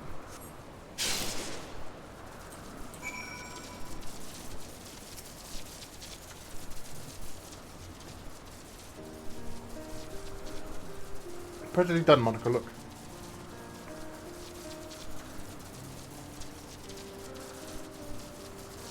See how they gather to feed? How they express themselves through their actions despite their lack of words. Speech is not the sole defining characteristic of thinking.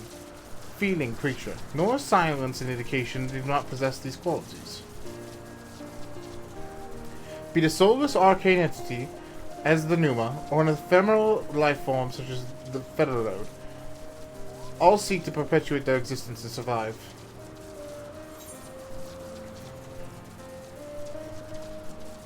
Is Medion a living being?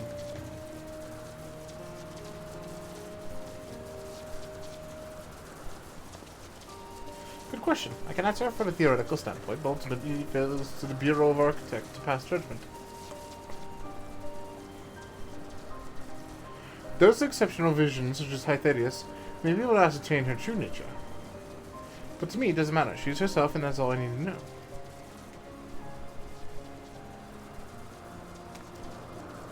Oh, you finished already? I'm sorry I was in the way. Not to worry, my dear. They missed nothing of note. We still have plenty of work for them to observe. Next, you'll head east to the Morning Dew. I need to speak with some of our observers there.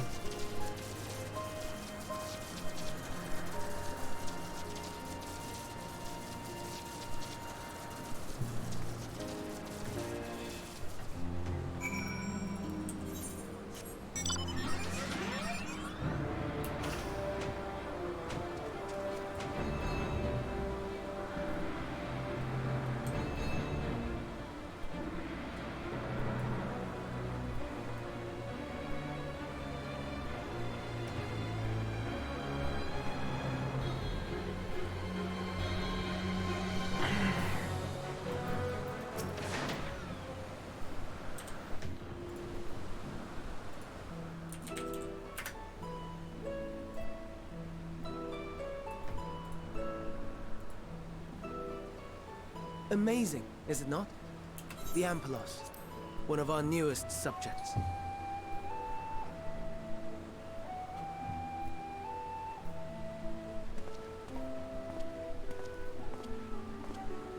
So, how are we coming along?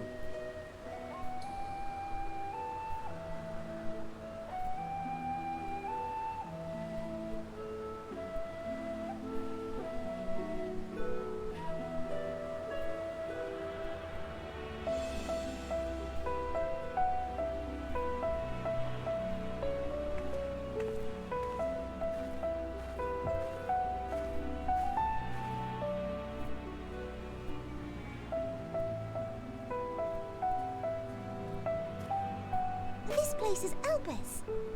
Those flowers. Elpis. Entelekis. Like me.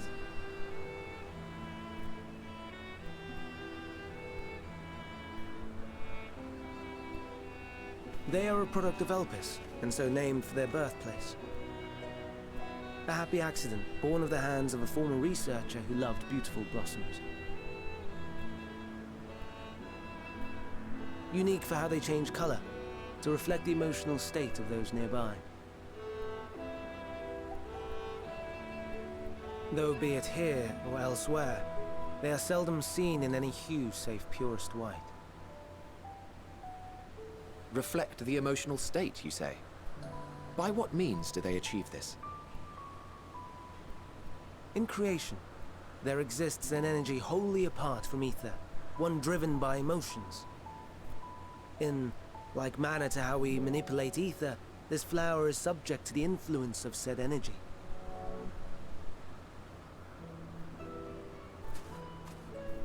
While it has no will of its own, it is sensitive to the prevailing emotion in the vicinity, and reacts by altering its color and vibrancy.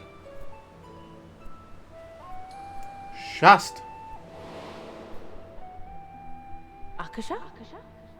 It is one of the unseen Damn energies defined by Harnish alchemical theory.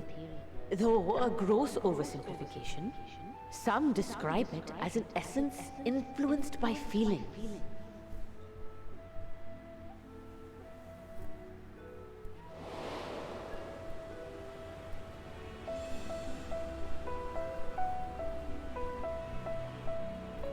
Akasha. Though I'm not familiar with the term, your description suggests it is the self-same energy. Dynamis, we call it. And those entities like the Elpis Flower that have the ability to interact with this energy, converting emotions into tangible phenomena, are Entelekis. That's me! That's me! An Enteleki! That you are, my dear. And no ordinary one at that, but the first possessed of free will.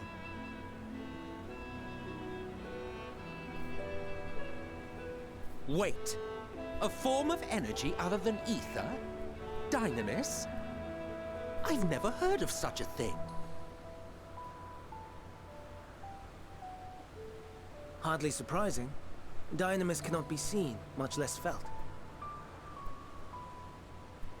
And though its existence has long been theorized, we had no proof until the flower's serendipitous creation. What's more, Dynamis is far weaker than ether. Under normal circumstances, its effects are drowned out by the latter. On account of which, beings comprised of and reliant upon the ether, like you and I, are unable to make practical use of Dynamis. 'Tis a truly esoteric thing, known to but a select few scholars. Intriguing. Then, given the limitations you described, why create Neteon?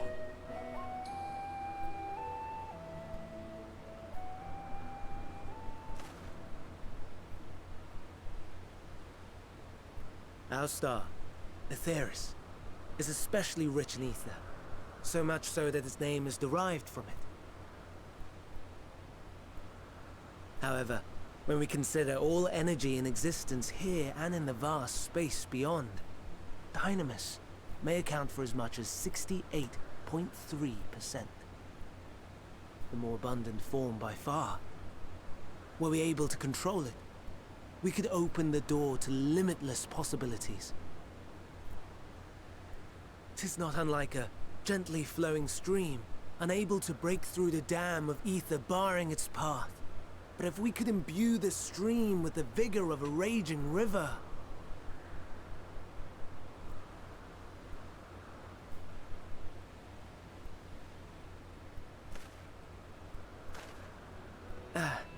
Not that I have such grand ambitions. Nay. I merely wish to create a being that could traverse the great expanse.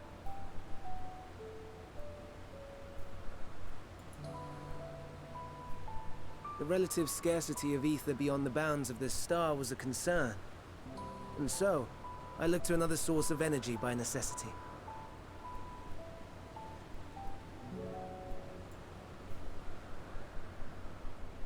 That being Dynamis. No wonder her ether is so thin. Precisely. Yours is thin too. Like an entelechy. Like me. So... are we the same? Entelecchies.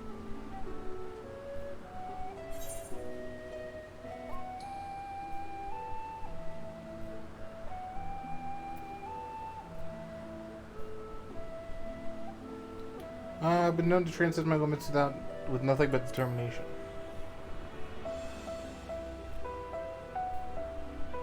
That sounds more akin to the desperate flailings of a wild beast when facing imminent death. A deficit of ether alone does not an entelechy make. It would, however, make it easier for you to interact with Dynamis. And limited though its influence may be, this quality could prove the difference between victory and defeat. You'd do well not to underestimate it.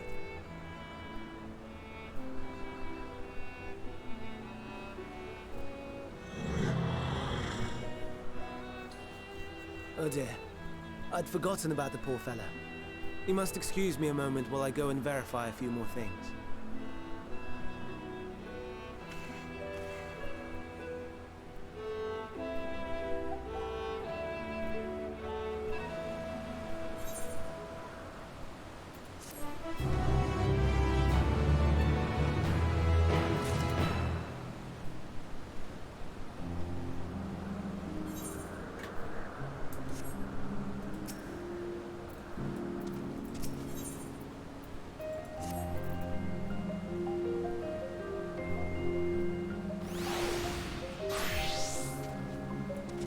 Not that or anyone else would be able to make use of it even if we knew.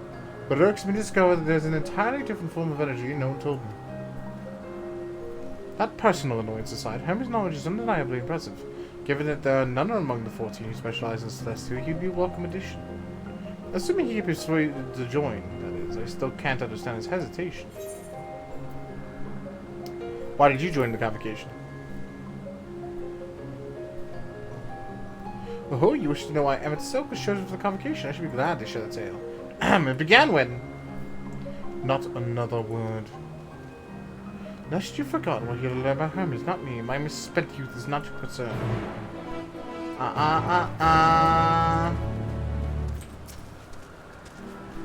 My apologies for the wait. I have to inspect the Ampelos to my satisfaction. Those were the creature, and I dare say it won't be ere long until it's released into the world. And the creation, however, reportedly isn't faring so well. The Shedibus. This is what we shall tend to next. If you follow me, my friends, you should return to main island and head north.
Ooh.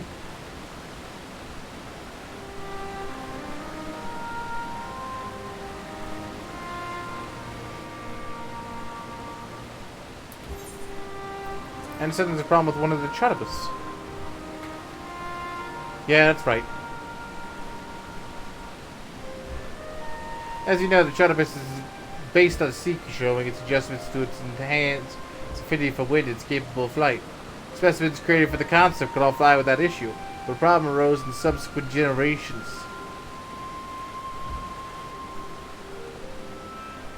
A third generation creature was born with an etheric balance leaning strongly towards water. Its aquatic origin reasserting itself, it would seem. The result being its affinity to wind is diminished and cannot fly no matter how much we try. Can't get it to rise even the slightest bit. For such change to manifest in so few generations, I fear they're too unstable, flawed. Give permission, I'd revert the creatures and recommend to the Bureau that the concept be revised. With its etheric balance leaning toward water, the Chatterbus would indeed struggle to manipulate wind. It is too early to conclude that they cannot fly. Having failed at first, it must have simply developed a fear. I shall transform and fly with it.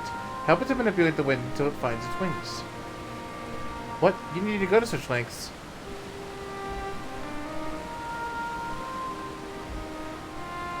You don't know. But of course not.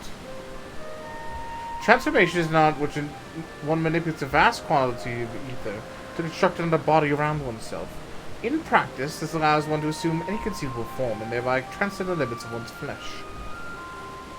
Yet convenient though it may be, transforming the presence of others is considered vainglorious in the extreme, and uncouth and unseemly is running around robeless, shameful. Am I to understand you make a habit of this? No, nothing of the sort. It's just that when transformed I can wield wind and fly. May seem excessive, but what is our shame next to the lives of these creatures? They deserve a chance, and we owe it to them to do it all in our power. Be that as it may.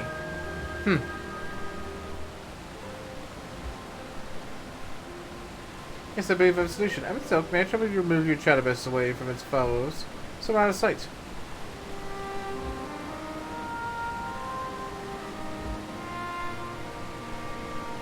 Meanwhile, I'd like the rest of you to help me prepare here. What mischief are you scheming now? No mischief, I assure you. I would but spare you the need to report to your colleagues that Hermes committed an indiscretion. So have a little faith and run along.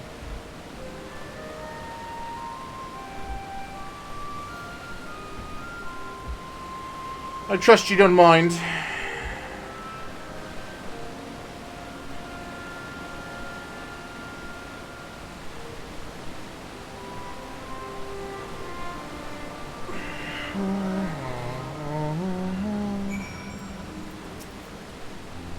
Let's look out of sight. Good, let's speak to the plane. So stroke of genius, really. We have himself trained the Chatterbus. Aside from being able to fly and transformed, he can readily see aether currents. With his added spellcraft, he can also employ suitable wind magics to guide the creature along.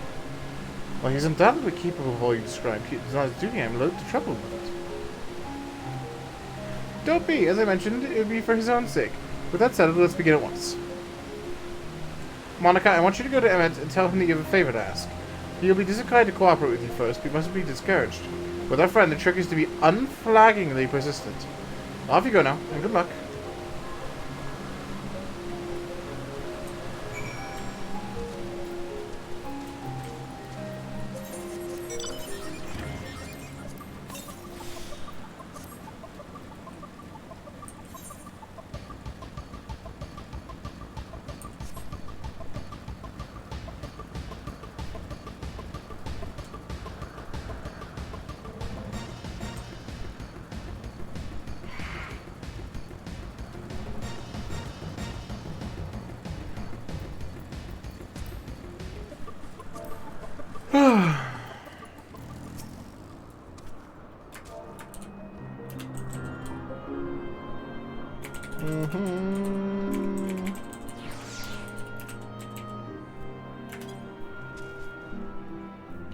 Oh, no you don't. I'm not lifting a finger. I don't know what Hythlodaeus is up to, but I will not be made to know. I refuse.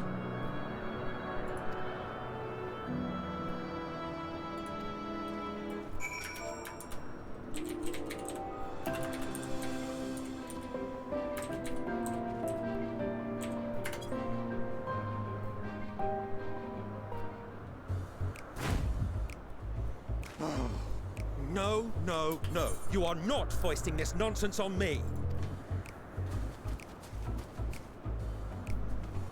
I'm given to understand you have the power to help the Charybdis, and should be quite willing to do so. And so I appeal to your better nature, most benevolent Emet-Selch. Please teach her to fly. Or else Hermes will transform. Right now.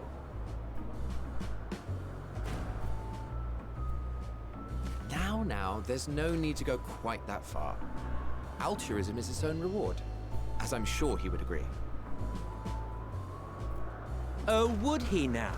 And who contrived to put me in this position, pray tell? Nothing so devious.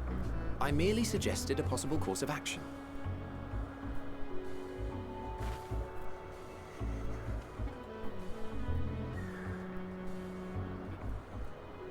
Please, Emet-Selch. Please. I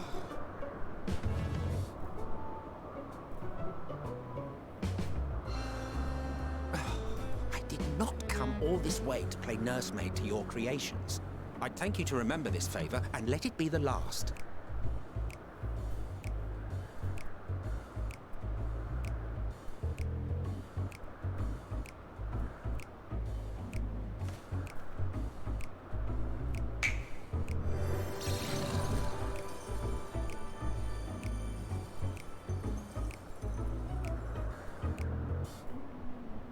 I will aid it once it has taken to the air.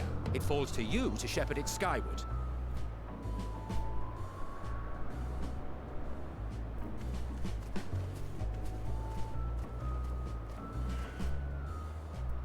Well, let's relax and enjoy the spectacle, shall we?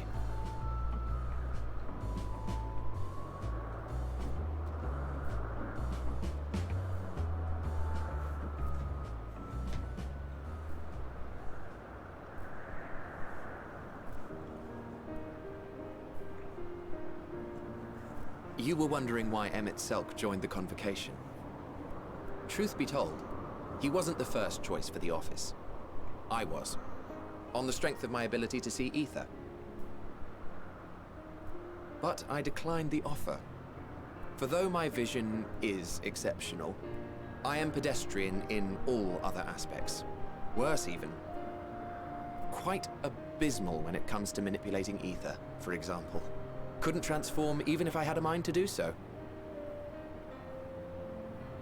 What good is the ability to perceive a problem if one cannot act to address it? Emet-Selch has no such shortcomings. He excels in vision and manipulation both, the latter to an extraordinary degree. If there is a mage more powerful, I do not know of them.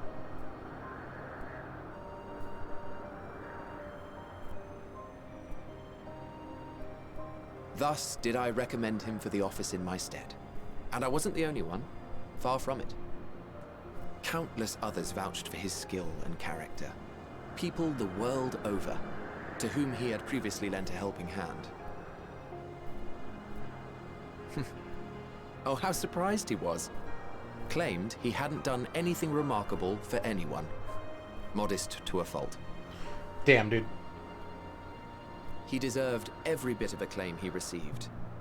Yet he may well have gone unappreciated were it not for a mutual friend. A singular soul who can't help but involve herself in the business of others. Where she walks, excitement is certain to follow. Her antics irritate Emet-Selch to no end. But much of his grumbling stems from genuine concern. When our friend calls, he never fails to answer and lend his talents.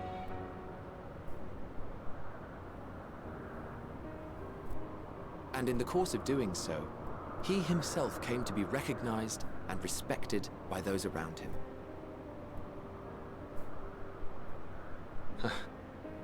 They are truly remarkable individuals, and I'm proud to call them friends. To help them realize their dreams. This will be my greatest contribution to our world. And when they have fulfilled their respective purposes, so too shall I have fulfilled mine. And together we may return to the star. Look at me, spilling my innermost secrets. I can't seem to help it with you. I can only assume it is due to the color of your soul. I just don't understand how you can be so alike and yet so different. Well done, my pet. Well done!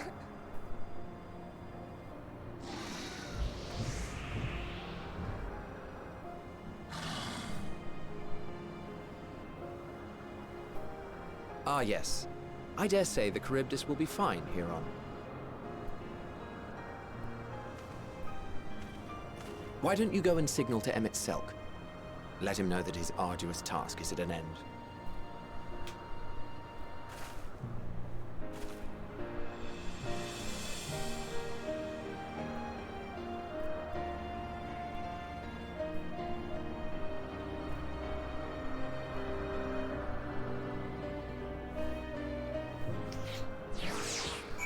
I have to subscribe if I want to log in when there's a queue?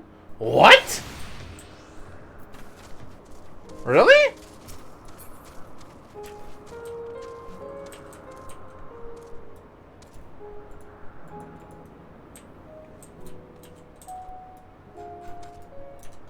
I can't.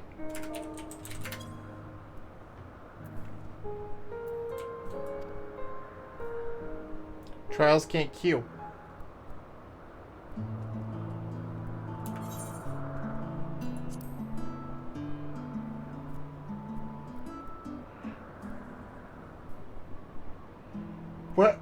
But, huh? That don't make no sense. That don't make no sense, chat. That don't make no sense, chat.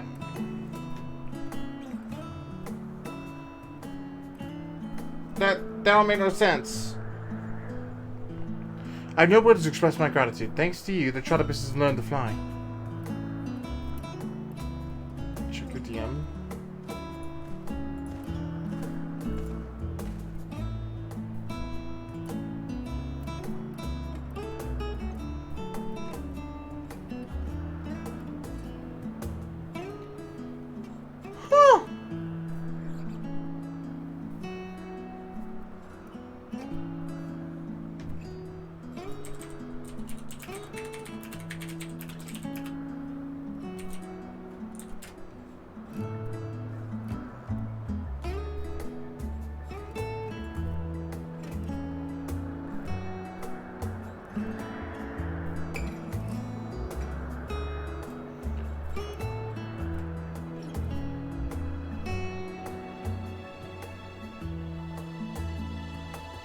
That's so weird, because I know Morgan's been in a queue before.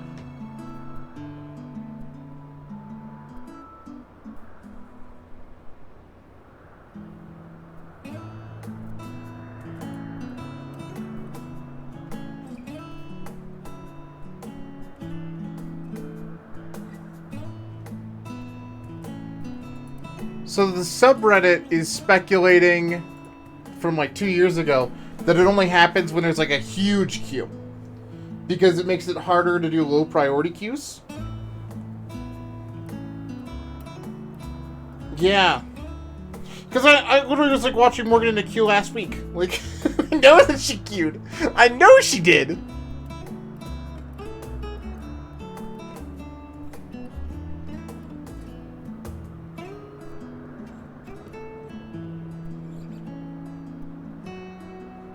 Yeah, good luck, fam. F. Monica and I could relax and have a pleasant chat. I'm sure you did. The creature needed some small assistance at first, but was flying more or less on its own. I doubt you would need to repeat the lesson. That was truly impressive! I witnessed it all from far. The showed its face. Indeed, with this we've proven that even a flight with skewed etheric balance is capable of flight. Though we helped it to achieve this, the Chatterbus is a herd animal. They may well aid their struggling kin in a fashion when the need arises. Keeping this in mind, I bid you continue observing them.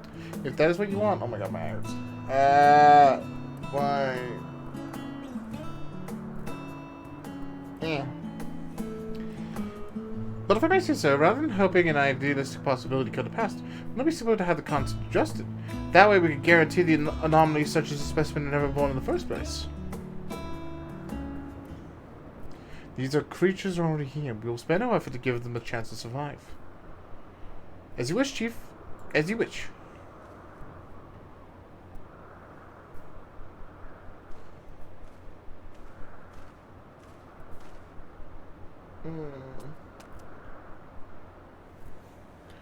Hermes. How large is this expansion?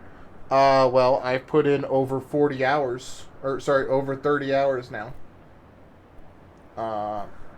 Right? No. 28 hours. I think. And we're not done. Data-wise? Oh, about 10 gigs. I'm fine, don't worry. I think there was already like a pre-thing though that made it less. But it wasn't stupid huge.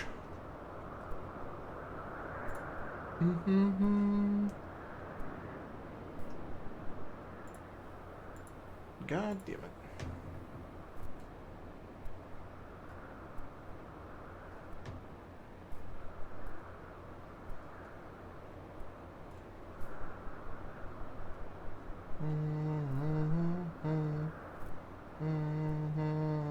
Hold on, chat. I did that thing where I post a stream in the wrong place because early mornings kill me. What the fuck?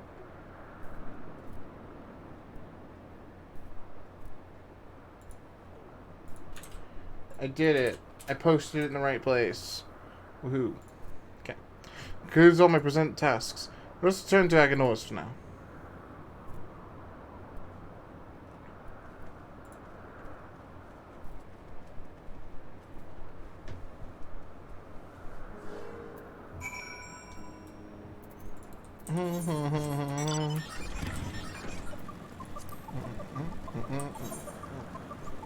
I hate other people's Discord so much. Alright.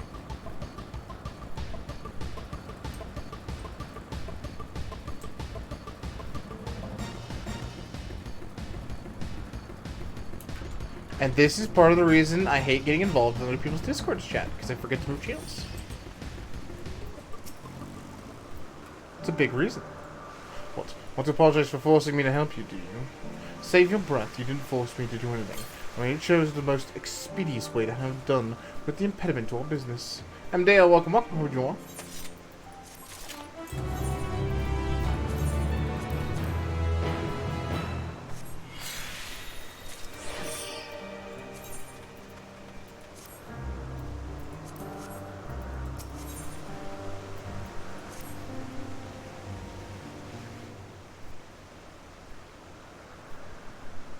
Tell me, Monica, in the course of watching me, have you learned a lot of value?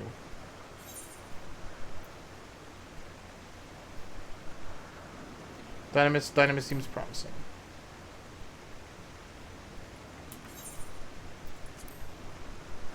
Dynamis, you say? Curious that such an obscure phenomenon should be of interest to you.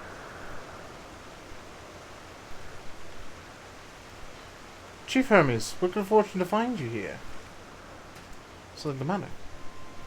The icon, I'm afraid, has done it again. No sooner did we release one for observation than it immediately set upon the Akiupi slaughtered them all. Was the creature hungry, or was it somehow provoked? I just fed them myself, and the Echopeats were keeping a wide berth. It's the nature of the icon to be blamed, their innate viciousness. Temperament aside, it is an outstanding creation, perfect in form and function. Though it may not be suited for release, I have no doubt the Bureau will accept its consent for preservation. In another case, there's no point in postponing the inevitable. Doors revert them all once the paperwork is in order. Where's the scene of the incident? Just on the path of the 12 Wonders. As you make your way, you should see to the left. I don't know if Doris is still there, however. Hermes, wait!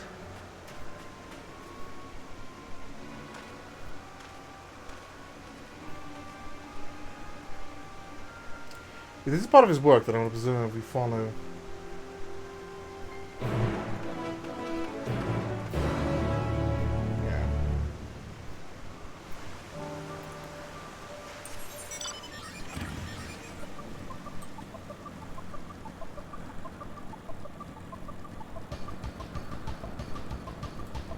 Haha. Almost got me. I almost didn't see it.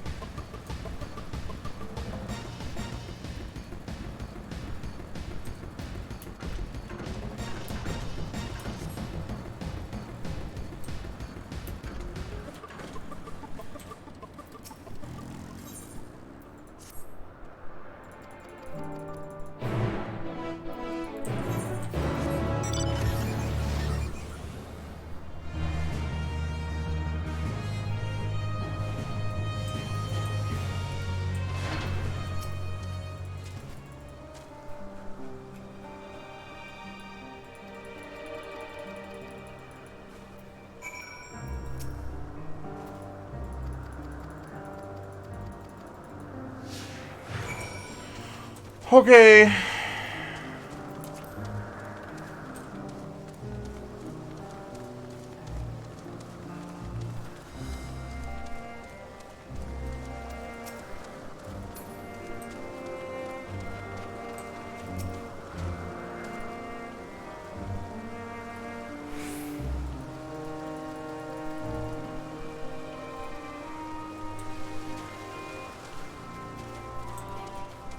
Go ball.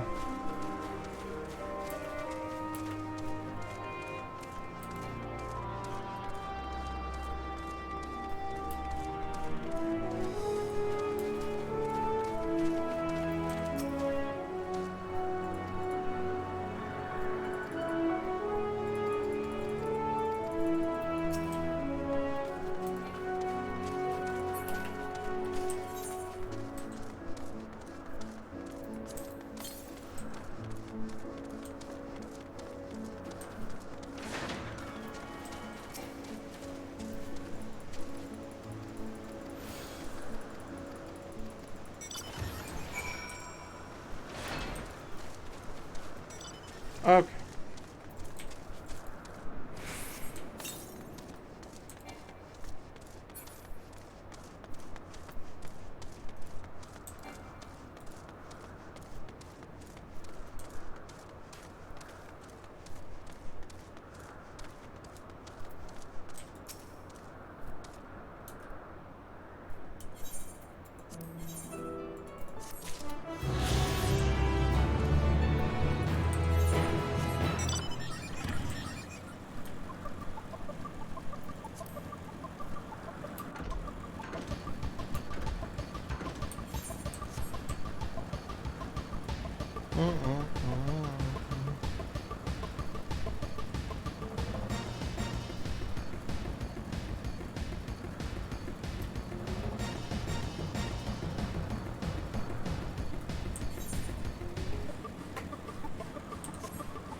The lacerations of burns are unmistakable.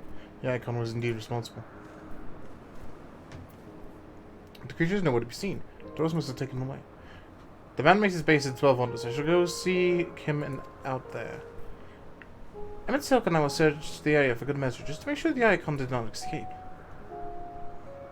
My thanks. Let us meet the 12 Wonders when you've finished. I'll go on ahead. Please follow with Monica. Come, it's down this path and over the bridge.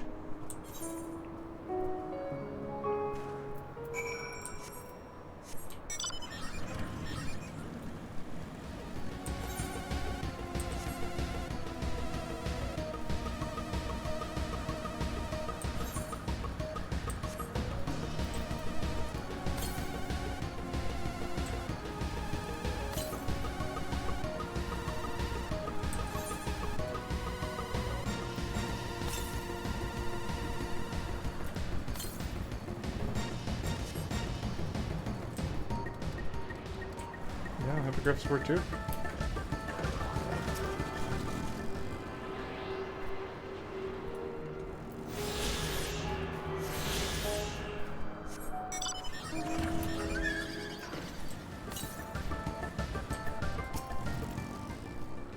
That is, 12 wonders. Hermes is looking for Doros. Let's look for Doros too. He's a man with long blonde hair, I think.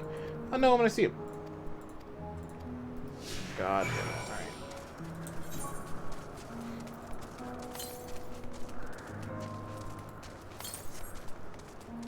Alright.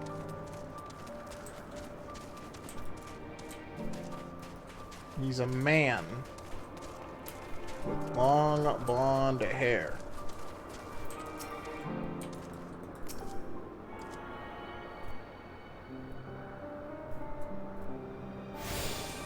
That's the only blonde-haired man I've seen so far.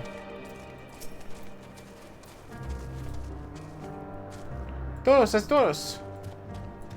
Well now, if this is Meteon, what brings you here?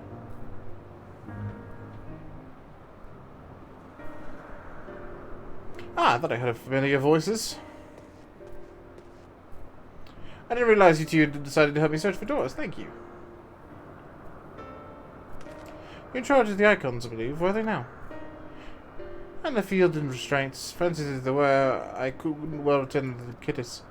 Once you submit a report, I'll see them reverted without delay. As he says, the beasts are indeed ferocious. You're one of the 14. What brings you here? Nothing you need to concern yourself with. As you were. I've heard the news. The icons allotted the operate. As the observer in charge, you have opinion that they should not be fit to be released. I am. The abnormal aggression and exceptional strength makes for a highly problematic combination. It matters not where they are released. The icons will threaten other species and upset the natural order. Could it be the specimens observed or an outlier? Highly unlikely. We've created a good amount of them and exhibit the same tendencies. Even when we used Kairos to begin with a fresh slate, their behavior was unchanged. Kairos? A memory reconfiguration system. The Chief himself created it. It allows us to erase or alter memories, though we may observe creatures in different environment conditions without making to remake them from scratch. Quite impressive. Potentially dangerous, depending on the intensity of the etheric emissions. Pashatorat may want to have words with you. Rest assured, I've kept all the values within prescribed limits, and to prevent misuse, its applications are limited to those authorized by the Chief Overseer. Do not misunderstand, a manipulated subject's memory is an intrusive act. I deeply abhor, but is still preferable to an execution. Come now, Chief, let's not be so melodramatic. What was born of Aether is simply being reduced to its original state. I know the distinctions concern you, but we mustn't lose sight of the bigger picture, making irrational choices for the sake of a more prosperous star. If creation cannot be properly studied, even with the aid of Kairos, we must remake it. If a creature deemed detrimental existence, we may unmake it. This is all for the greater good, and an unquestioned necessity of such routine processes. I understand these things, I do. I would never think to unleash a clear and undeniable threat into the world, yet insignificant though the individual lives may be next to all the creation, it is all the icons have. Before we seal their fates, we owe it to exhaust all options, to ensure that nothing has been overlooked. If you insist, let me provide you with the full report and we may take it from there.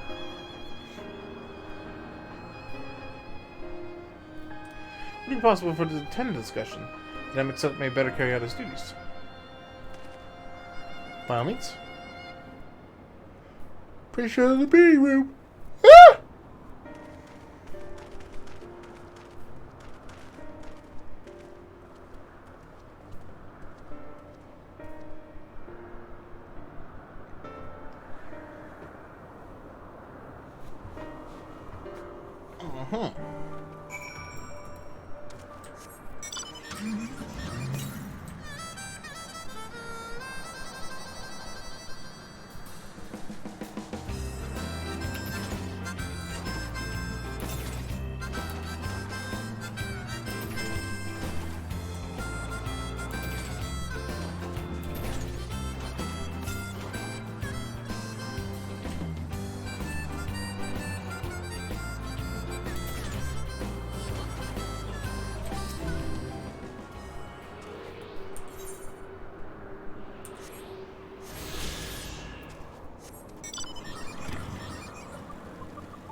To man, other beings are just things. To be used and controlled like magic. That's what Hermes once told me.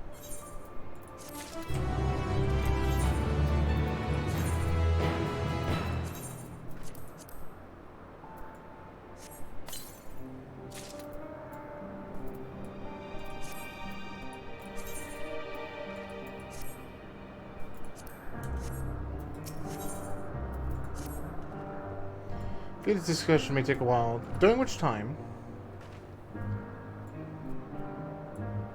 Meteor, are you feeling unwell? It's not me, Hermes, it's you. I won't go to the meeting, I'll stay with Monica. Well, diamond to impose, may I leave Meteor on your account again? I'm in your debt, if you'll excuse me. Man, I want to sit there and do that. Can you help me with something, Monica? The meeting will have Hermes sad. I want to cheer him up with the flower. Hermes likes flowers the most. Of all creations in Elpis. Some creations are expected to be interesting, or beautiful, or strong, better in some way. But flowers are different. They're designed to suit our emotions. What we feel and want to convey. Hermes likes that. We can't make flowers, so I'll search for one. And I want you to search with me. Let's start here at the 12 Wonders.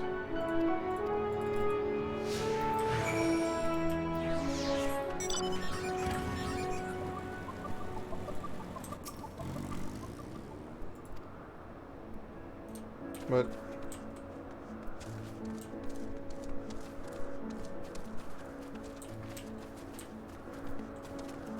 don't overtake a mount again. Got it. Lesson learned.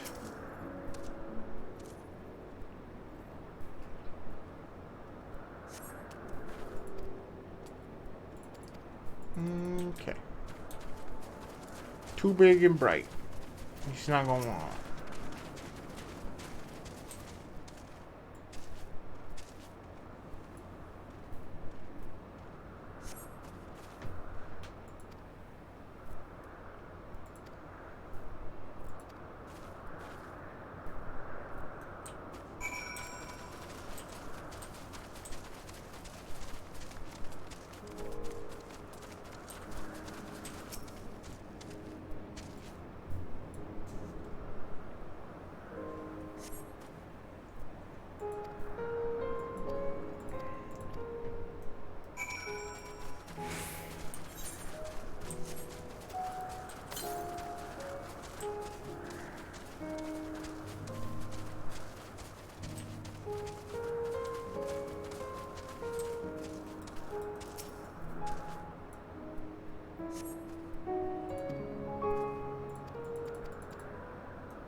Not that one.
Finding a flower is difficult, chat.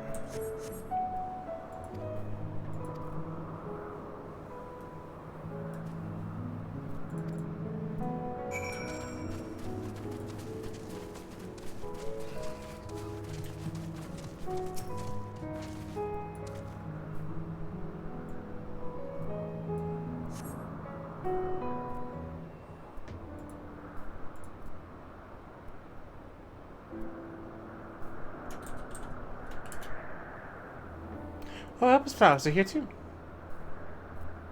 Hermes likes and dislikes them at the same time. Like me, they're entitled like me, they feel his pain too dark. It's only Hermes, though. For the others, they're always white and bright.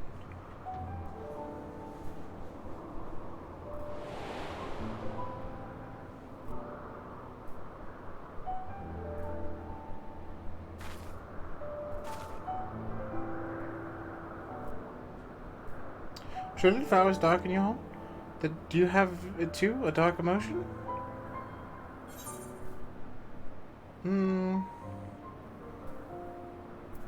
I know the pain and loss, sorrow of loss. Is he? Hermes is known the same. The feeling that a part of you is gone. Again and again, but no one notices. Please, Monaco, won't you lend it to me, your pain and sorrow? I want to make the flower dark in front of Hermes. He's been in a dark place since he created me. He needs to know that he isn't alone. Others are sad too.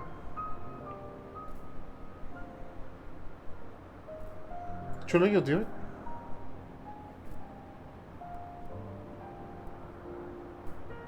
Thank you, Monaco. Thank you. It means more to me than I can say. Can't wait to see how Hermes reacts. Let's go back and fetch him. Okay. So, Care, being very smart, is DMing me random stuff as the day continues, chat. Apparently, the motorcycle is considered pay to win. So now I'm going to use that pay to win command thing all day. We're only using the motorcycle from here on out. I want to be a pay to win boy.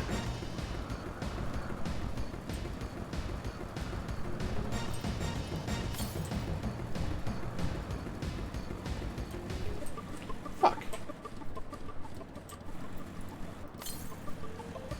Big F. Alright, it's up there. Man, I was hoping it wasn't, dude.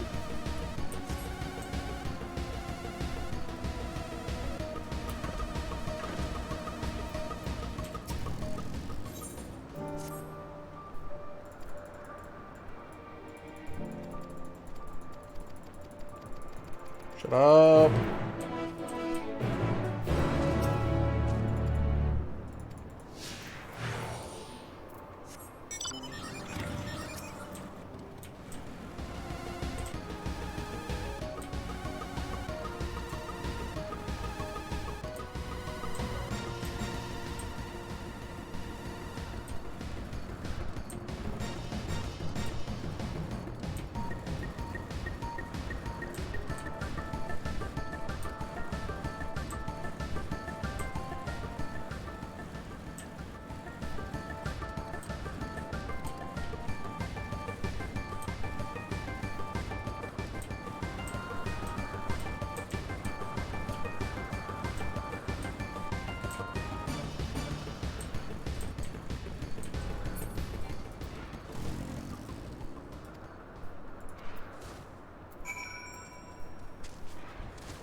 Back to pay to win.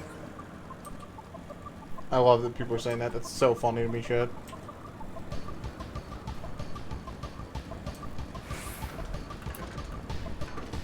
What do you know?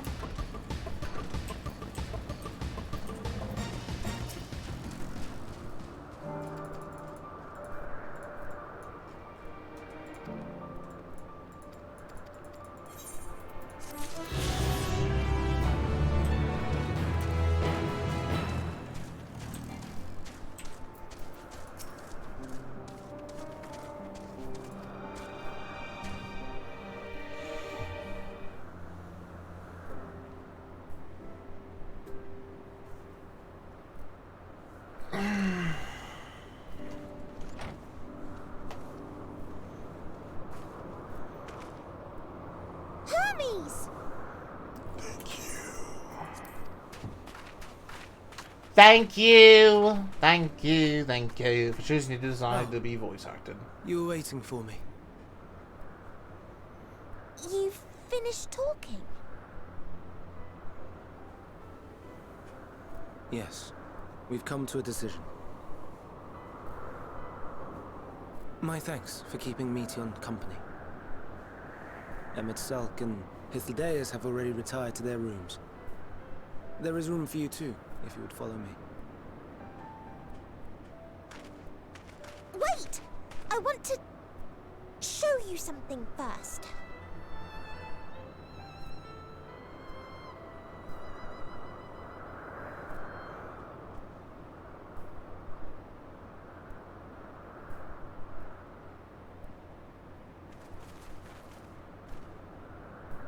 Elpis flowers? Go on.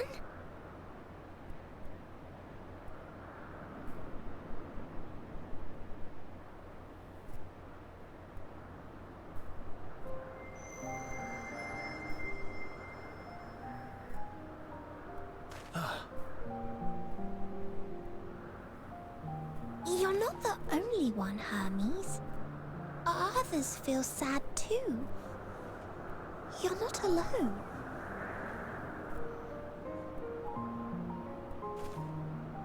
I see Mission has shared much with you.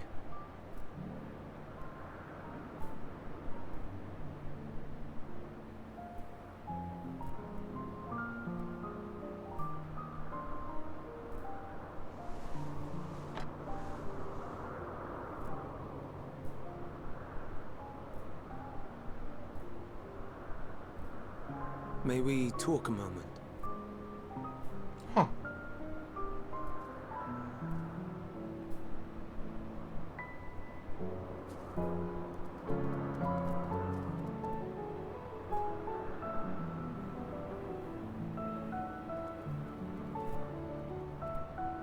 So cute.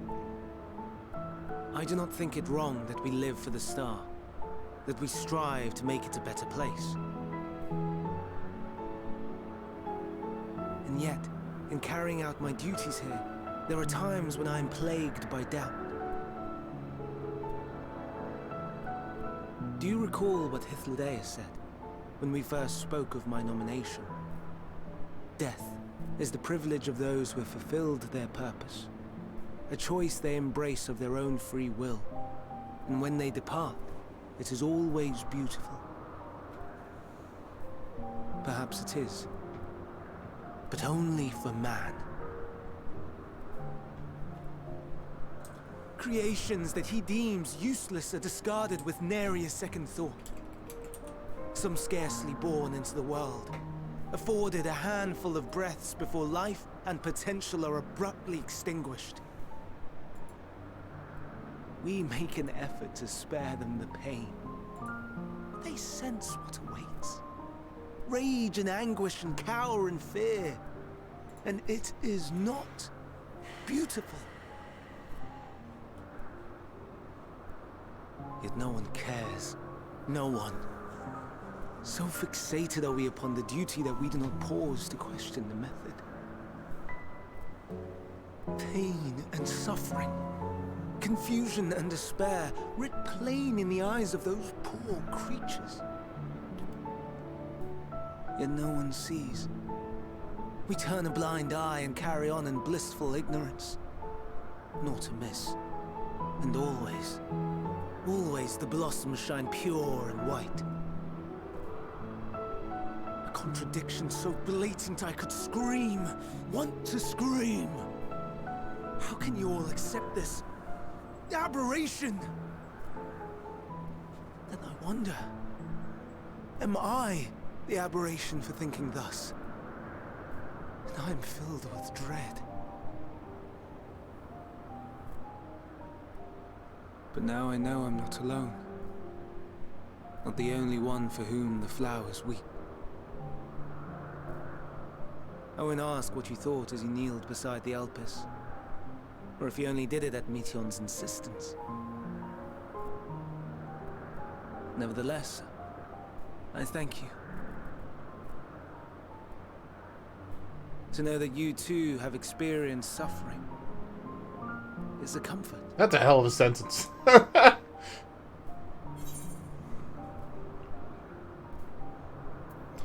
Glad I could be of service.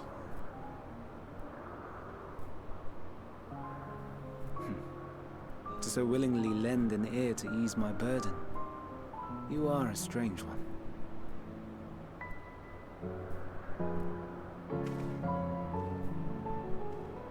The stars in the heavens. Know you what they are?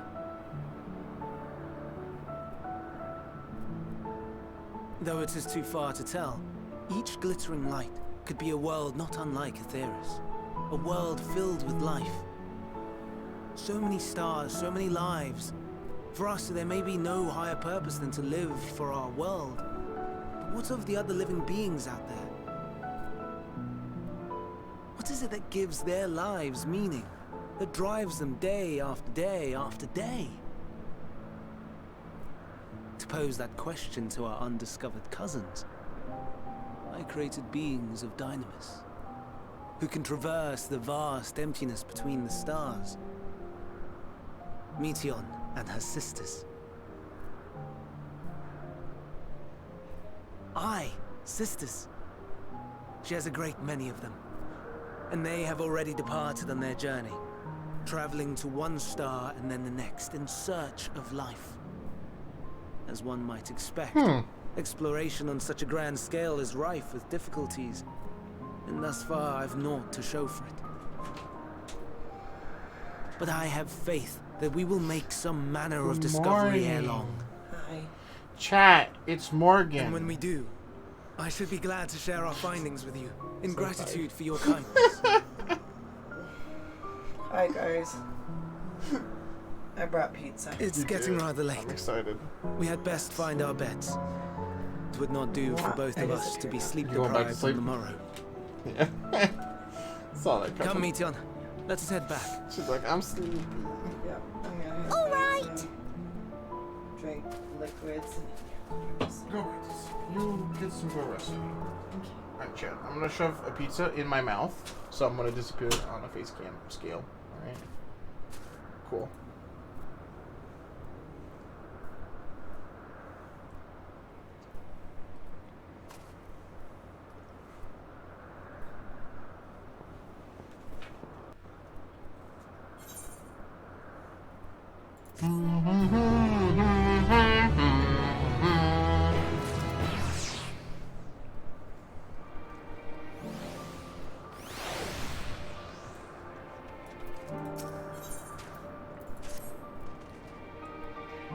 An all too brief interlude, perhaps. It's time I attend to my next task. As I've been stuck in height there it is so where, we reached a verdict regarding the fate of the Arcanes. 7 were created for observation, and all 7 must be unmade. Doros has followed the correct protocols. Chief Overseer can find no fault in his judgment. The Arcanes would disrupt the natural order, ravaging and consuming other species until themselves starve and perish. They cannot be released into the wild. They cannot be allowed to remain here noticed. I intend to petition the Bureau of the Architect to have the concept preserved as a restricted purpose hazardous life form. Hythlodeus has pledged to support me in this endeavor. But whatever the Bureau decides, the existing Archaeans will say their preference. Doros has already isolated the creature, and is preparing to carry out the necessary measures. I will join him forthwith. It is my duty to witness the conclusion of the study.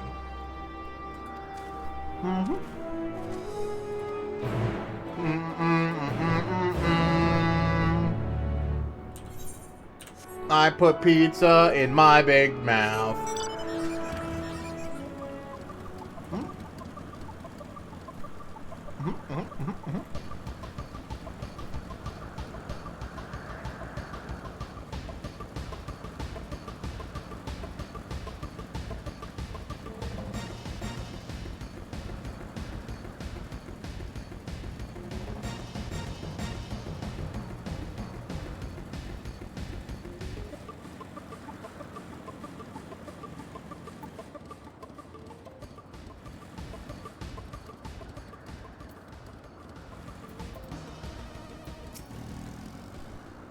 Huh.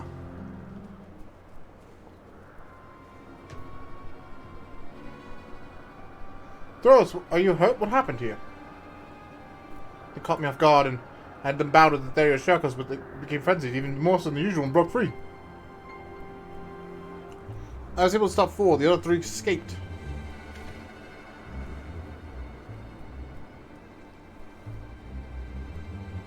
Two taken into the air above the 12 wonders.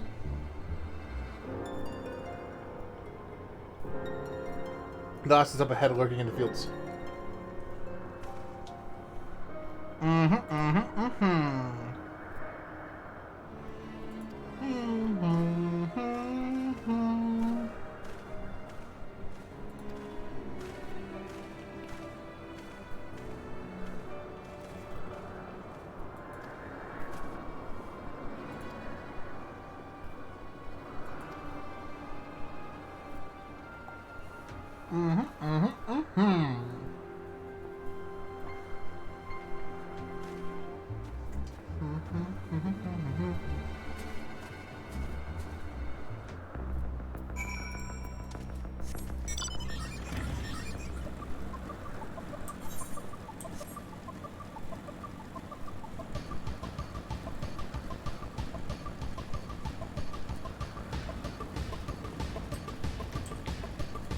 Look at him, he's so big and cute.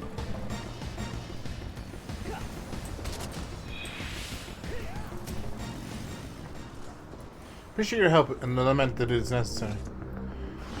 There is our quarry within striking distance at present, but it feels like it's threatened. It may well flee beyond our reach. Here's my plan. You'll push slowly, fill view, and draw the Icons' attention. Now, I warn you, its abilities of fury is simple. Once it stops you, it will unleash flames of old. But if you're not, my measure you are more than equal to the task. Okay.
Hooray. Hooray. Hooray.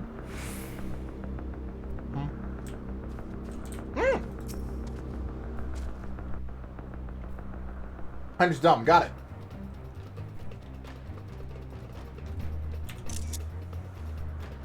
Now.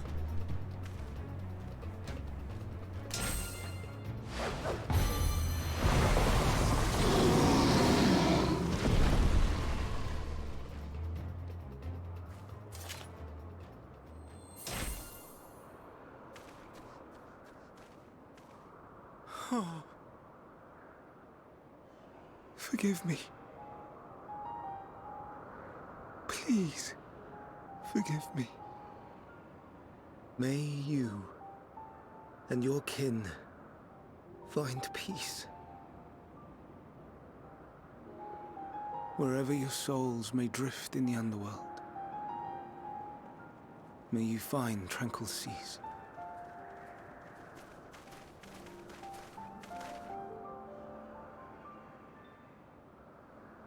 Be not forgotten, in concept endure, to reclaim form and one day live again. Serve not the star, or any purpose save your own. Live again,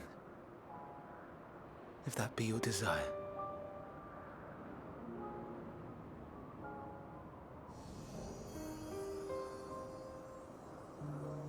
Hate, if that be your want. We are worthy. But leave your suffering behind. Lay down your burdens, be born anew.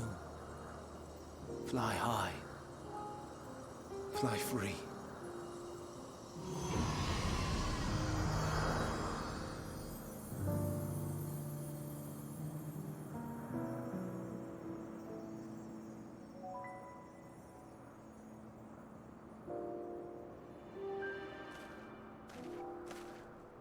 Bro, to see the monster he became, what the hell? Join the convocation, Hermes.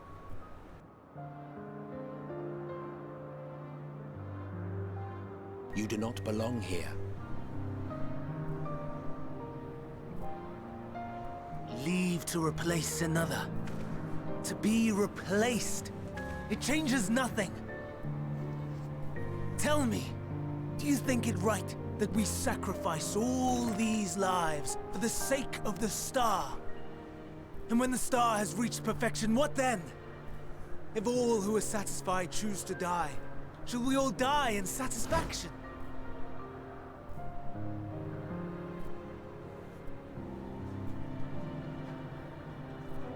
I do not know. Were I to take up the seat of Van Daniel, it would be tantamount to approving my predecessor's death. I do not know if it is right. And to be torn by such thoughts, I do not know if I am fit to represent mankind. That's why you should... I mean... Please, don't be angry. It hurts so.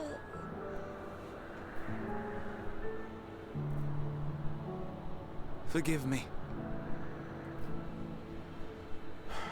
If you would still consider me in spite of everything, I beg some time to gather my thoughts.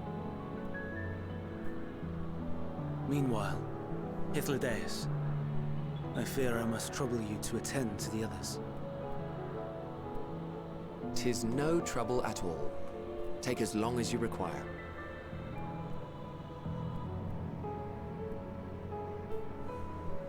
And you, my friend, I pray you find that which you seek.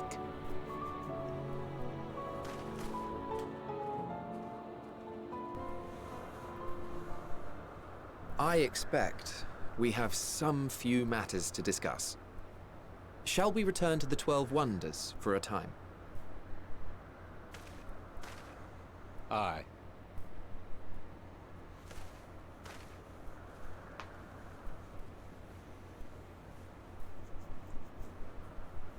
What the fuck?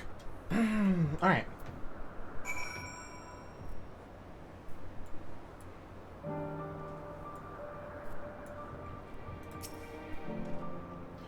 The other Icons have been taken care of.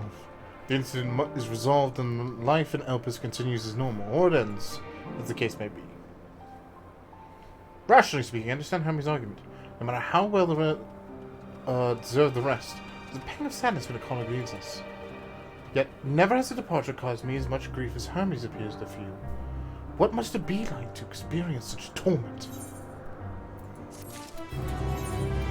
Gimme them gloves! Gimme those gloves!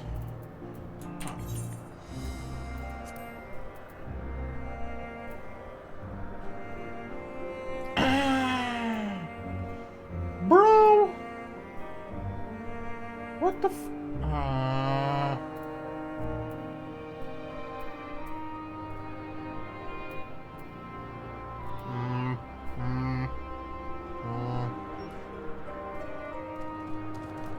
Oh, wait. Who's level 70? Ah! Okay.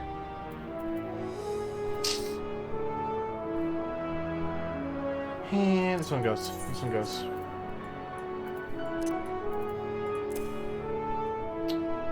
Bro, I wish I wasn't like holding half of my gear like this.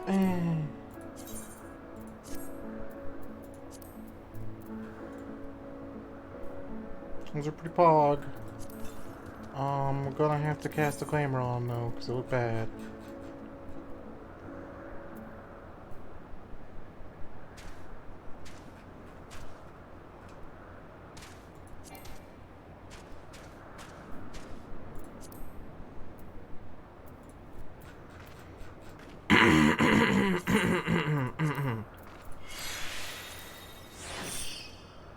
Perfect. Where's you now? Is there anyone you should like to visit before we leave? I should be glad to show you the way. Hermes has not yet outright refused his position with the convocation. Merely postponed the decision. As such, I may as well resume my assignment. If we cannot occupy him, then I will be content myself with questioning his colleagues. Ever the pragmatist, will allow me to remain your humble guide. And what of you, Monica? Will you continue along with us? Wonderful! Our fellowship channels unbroken. I say we explore another part of Elpis, see what new encounters are to be had. If you follow me, we will have first back towards Aganoris. They go right there. They go pretty much right there, so...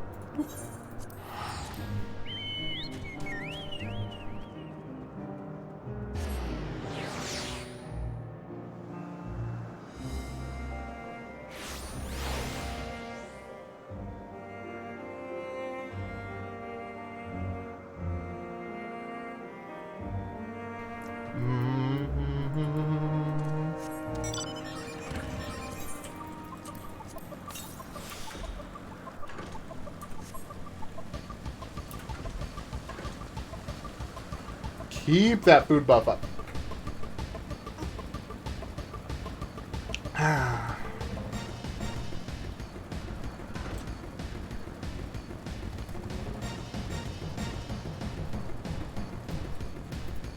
Hana.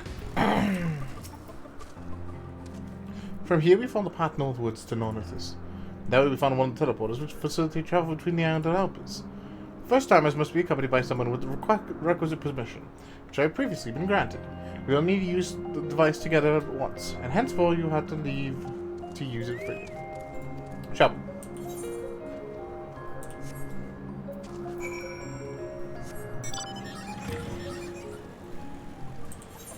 Okay.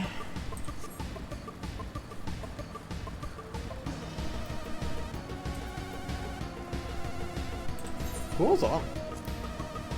There's a lot of people. Nice.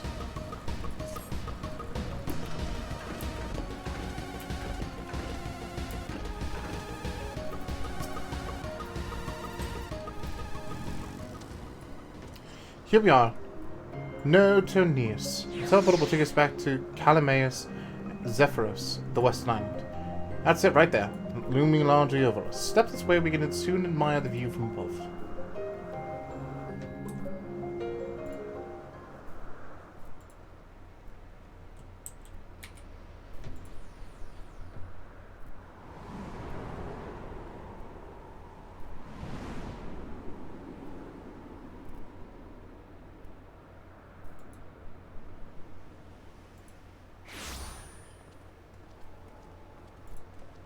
I present to you Calamelios Zephyros. Here you will find a number of testing facilities, as well as the observation hub of Poiton Oikos. Right then. Let's begin by...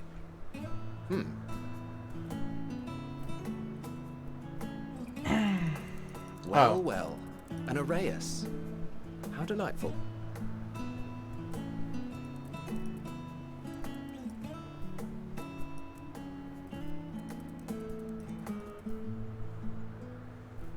And what, pray tell, is that? Land shark. Ah, that's a new species of shark. We approved the concept but a few days ago. Sharks are among the most popular sea creatures. Rare is the day when someone does not submit a new concept. At first, they were largely orthodox, consideration given to such things as size and environmental impact. And then a whimsical someone thought to bestow it with flight. Another, superior intelligence. And then the floodgates burst. Concepts with multiple heads, or arms and legs, and so on and so forth. It was getting absurd. A part of me wanted to tell them to go away and find something else to create, but in the end I couldn't deny their passion. Here we are.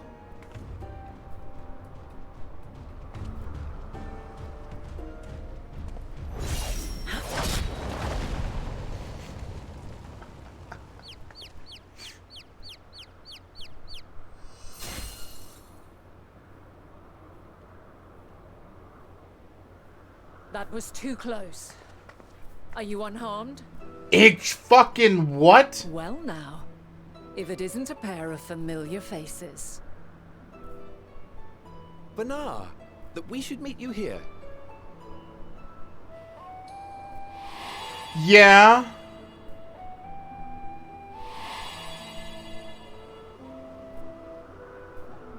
As I mentioned earlier, the better part of the convocation holds that when we retire is when we return to the star. Well, she is not among said majority. Even after stepping down, she carries on with her work.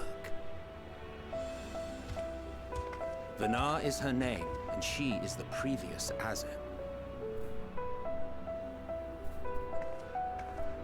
It has been a while, Hythlodaeus. You look well.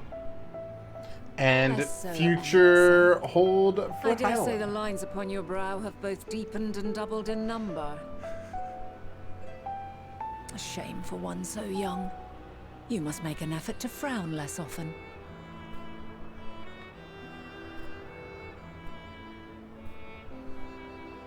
Easier said than done, thanks to your unruly successor.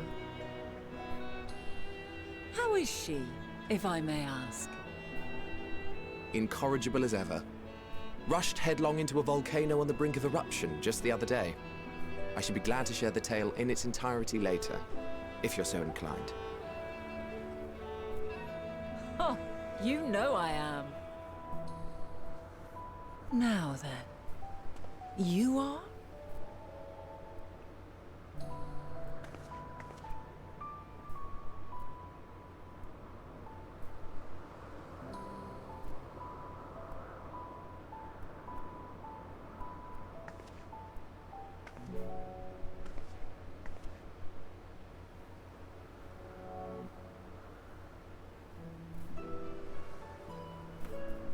I say, have you perchance come from the future?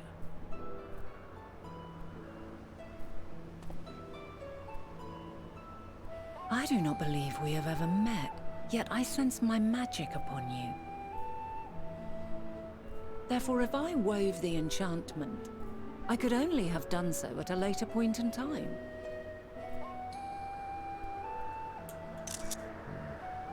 What manner of magic is this, if I may ask?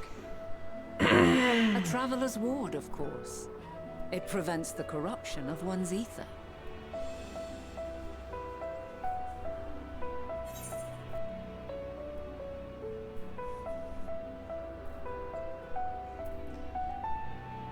Does it protect you from enthrallment by primals by any chance? Although I don't know if they're gonna know what a primal is.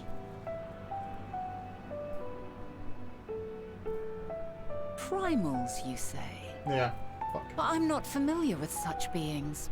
But if they enthrall by warping the balance of ether, then yes, the magic would afford you a measure of protection. Dude, Heidelin is a lie. Chat. I gather from your question that you are not ignorant to its presence. Hold on. From the future? That's absurd.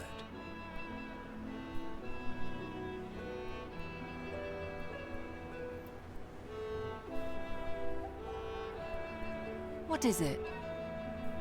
Are you unable to speak of the matter?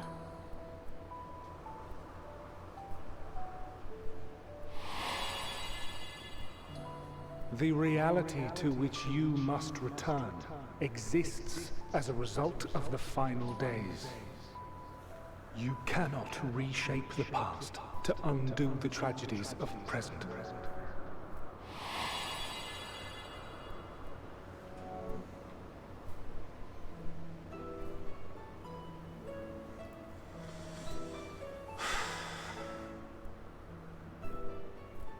So, your actions here will not change your history, but they may yet affect the course of ours.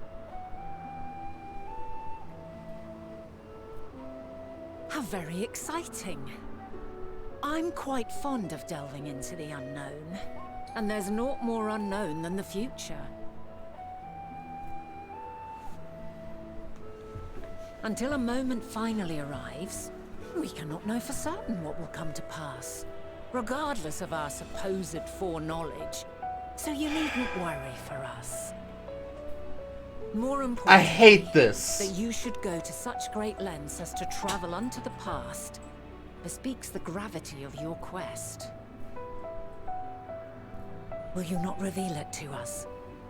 Mayhap we can be of aid to your cause.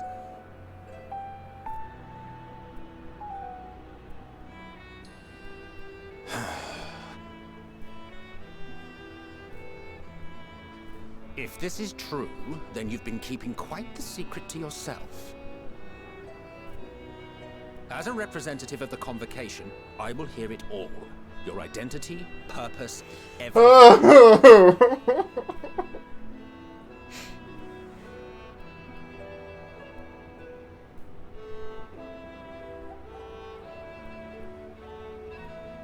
Why don't we move to a place more conducive to calm conversation? This is so I've been working here fucking for some weird. days now at an old friend's behest. If it is agreeable, we may make use of my accommodation at Poiton Oikos. Like, holy shit, dudes.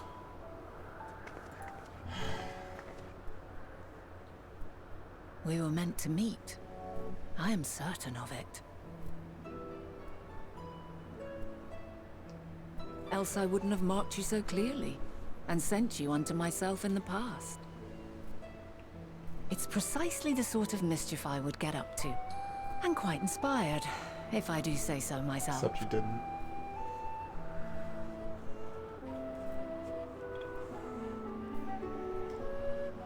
Chat.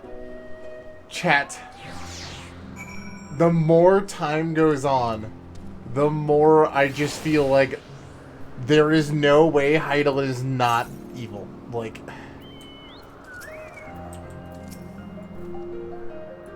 My apologies, but before we move along, a colleague has tasked me with a matter which I would not leave unresolved. It involves finding a certain concept engraved in crystal, and a quick-fingered Aureus that made off with it. An Aureus, you say? I think we might have seen the culprit before, distracted by that business with the shark. Would you like us to follow its etheric trail? That would, of course, lead us to the Aureus, but there's no guarantee it hasn't dropped or stashed away the crystal you seek.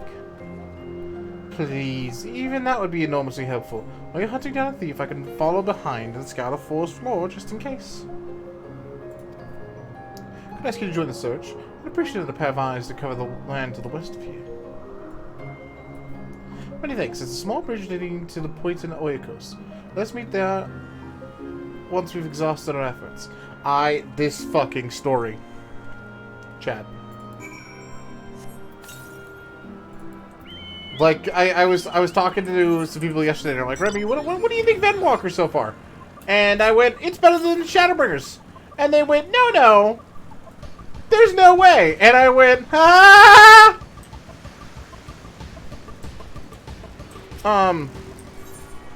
What the fuck? How is this so good? This is like illegal. It's against the rules, chat.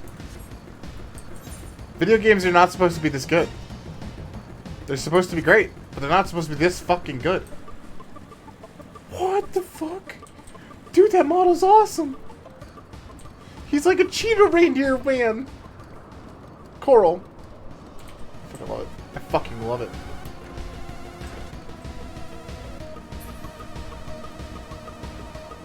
I want one as a pet.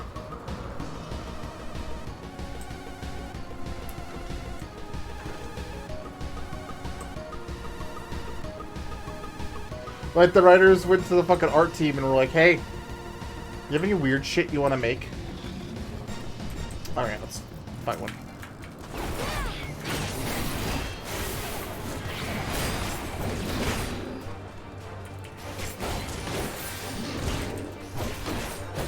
You have anything you're, like, craving to make, design-wise?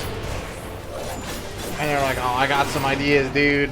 And they were like, alright, what do you got? And then they made these things, and it's like, what the fuck? It's beautiful.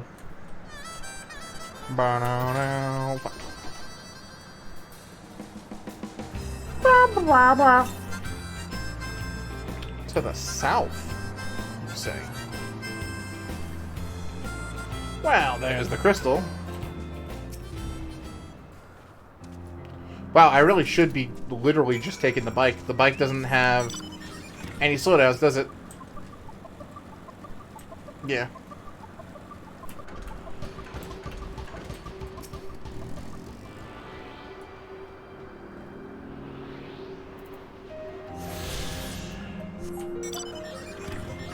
It's not restricted by maps.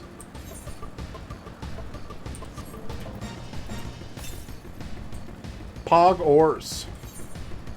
Alright, we're going this way already. We may as well just go get the Aether. Bro, what are you resetting that far for? Stop it. Rude ass. 161 yalms to the northwest. Bop. Straight north now, baby.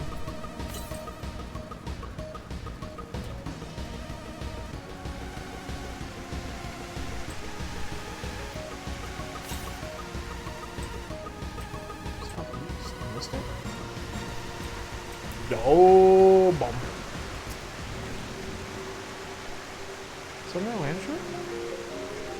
What is it?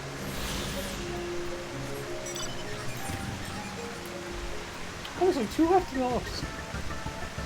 Oh my goodness. Northeast. Oh, well, I guess it does just do this loop, huh?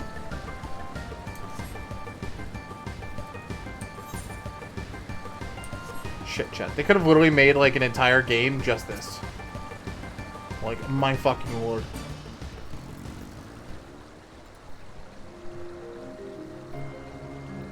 Alas, search of returns. Afraid the audience no longer had a crystal, nor was I able to find as I followed its wake. Don't suppose you fared any better. So here's the crystal. The crystal, well done.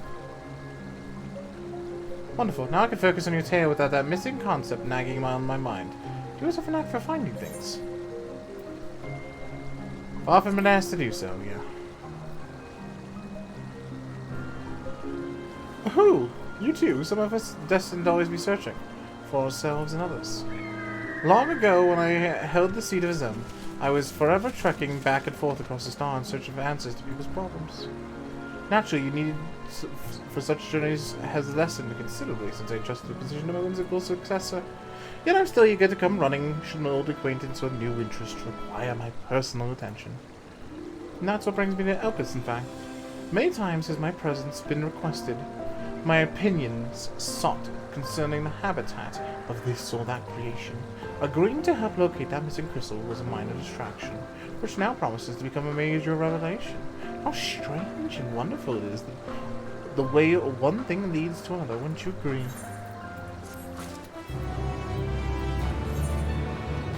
can't, like, actually be underleveled, right?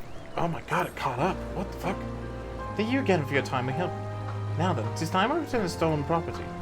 If you would go on ahead to my accommodations, I will join you as soon as I've attended that task. Follow the path straight. Do. You can't make me read description dialogue. Wow, it caught up though. Oh lord.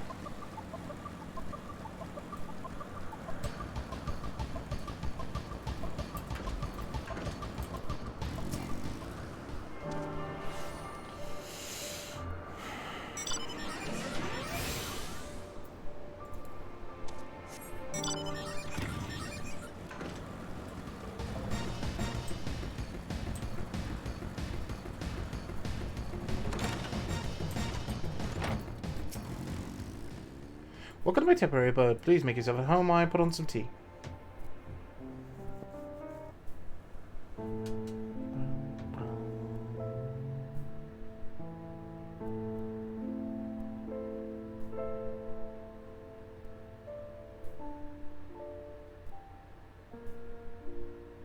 A wonderful aroma. I feel more relaxed already.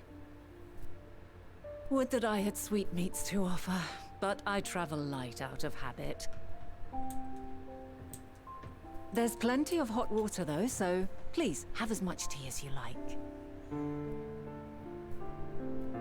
Now then, will you tell us your tale?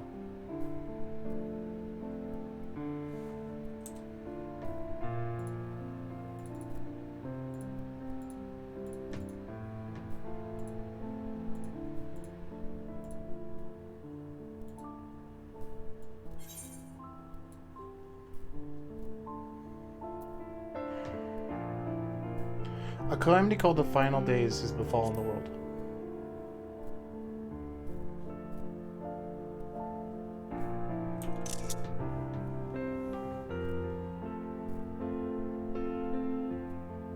Why don't you start from the beginning?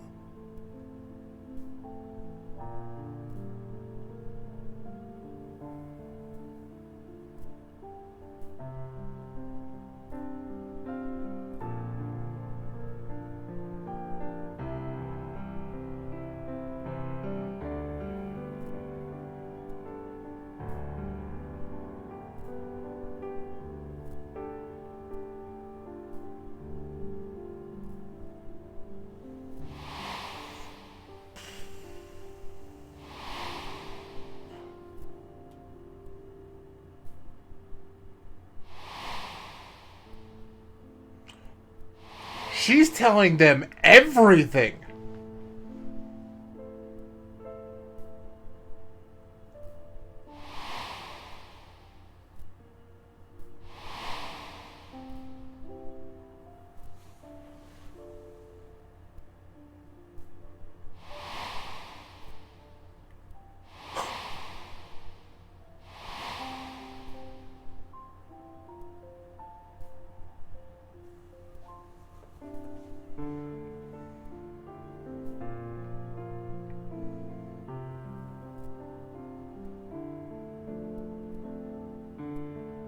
Preposterous. Utterly preposterous. While not the words I would have chosen, I too have my doubts. Much of it borders on the incredulous. What of you, Vanar?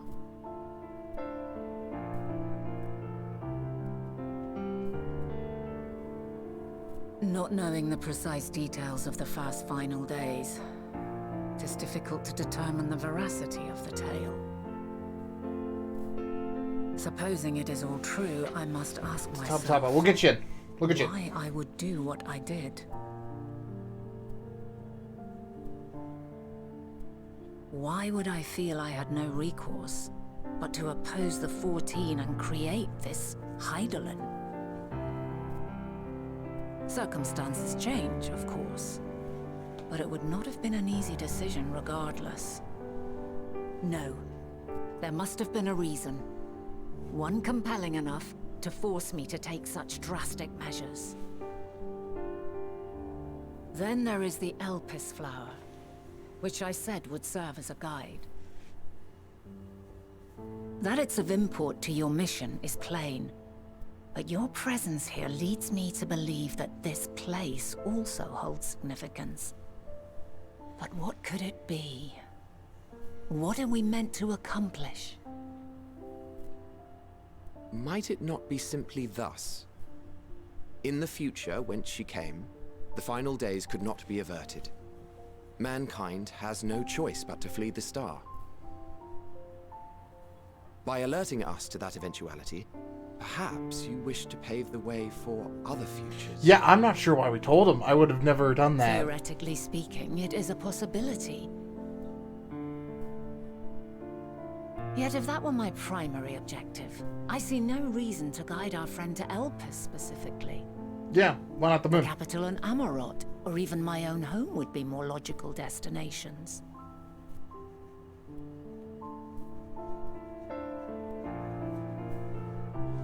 True. I note also that Hydaelyn did not specify a point in time to which she must return. By this, it may be inferred that it was not critical that we should meet. Alternately, she had reason to believe that our paths would converge, coincidental though it may seem. This is quite a puzzle, and we do not have all the pieces. Hardly any, but we do have one immutable fact. If the final days are indeed as described, they will bring death to all that I hold dear. Yet despite being afforded long years of preparation, the only provisions I could make were for flight.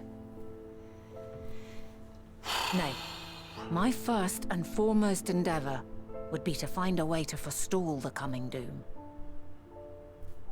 Given that even the 14 failed, mayhap you deemed it impossible. She doesn't seem like that kind of person. Nothing is impossible. Yeah. This I have always believed. And if Hydaelyn is indeed me, she would believe the same. Listen to yourself. Are you seriously entertaining the notion that you are a messianic figure in some far-fetched tale?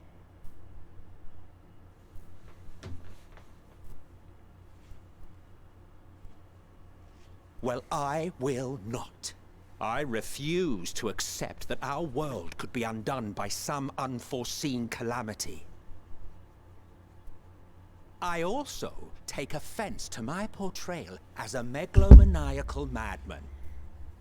To sacrifice oneself for the star is a noble act, and I would hold those who gave themselves to this zodiac in the highest esteem. Yeah. Yet, you claim I recreated Amarot and populated it with phantoms of our people? A bizarre indulgence that would be insulting to their memory. Worse still, I even invited you there. Literally invited my own downfall. Why would I do something so idiotic and inexplicable?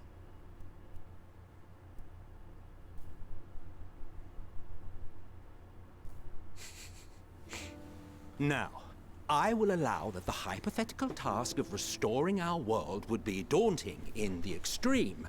The thought of having to bear such a burden for 1,000 lives horrifies me.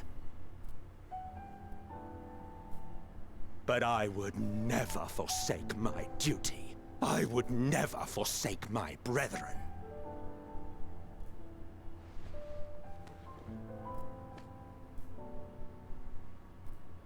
You do not know me. I've had my fill of your fiction. I will return to my duty, and you will not bother me again.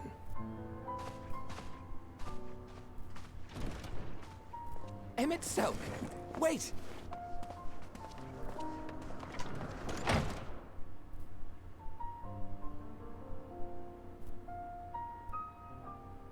You've seen much of Elpis already. If you have any observations to share, I should like to hear them.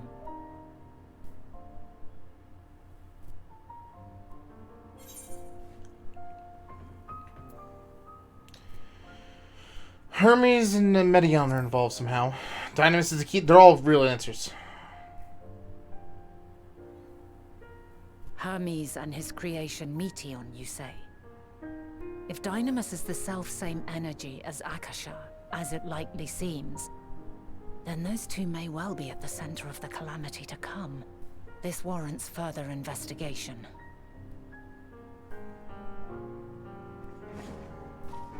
With that settled, it is time for action. The missing pieces of the puzzle are here, I'm certain of it. And when you find them, the picture my future self has painted will be complete, and you will have your answer. Now suffice it to say, I will aid you in your quest. This is so weird, though. I don't know, Zodiac gone, Hydaelyn should be literally, essentially all-powerful, right? Have faith. If Emmett Selk is the man Azum described to me, we've not seen the last of him. Even if we have... Bro, I don't know.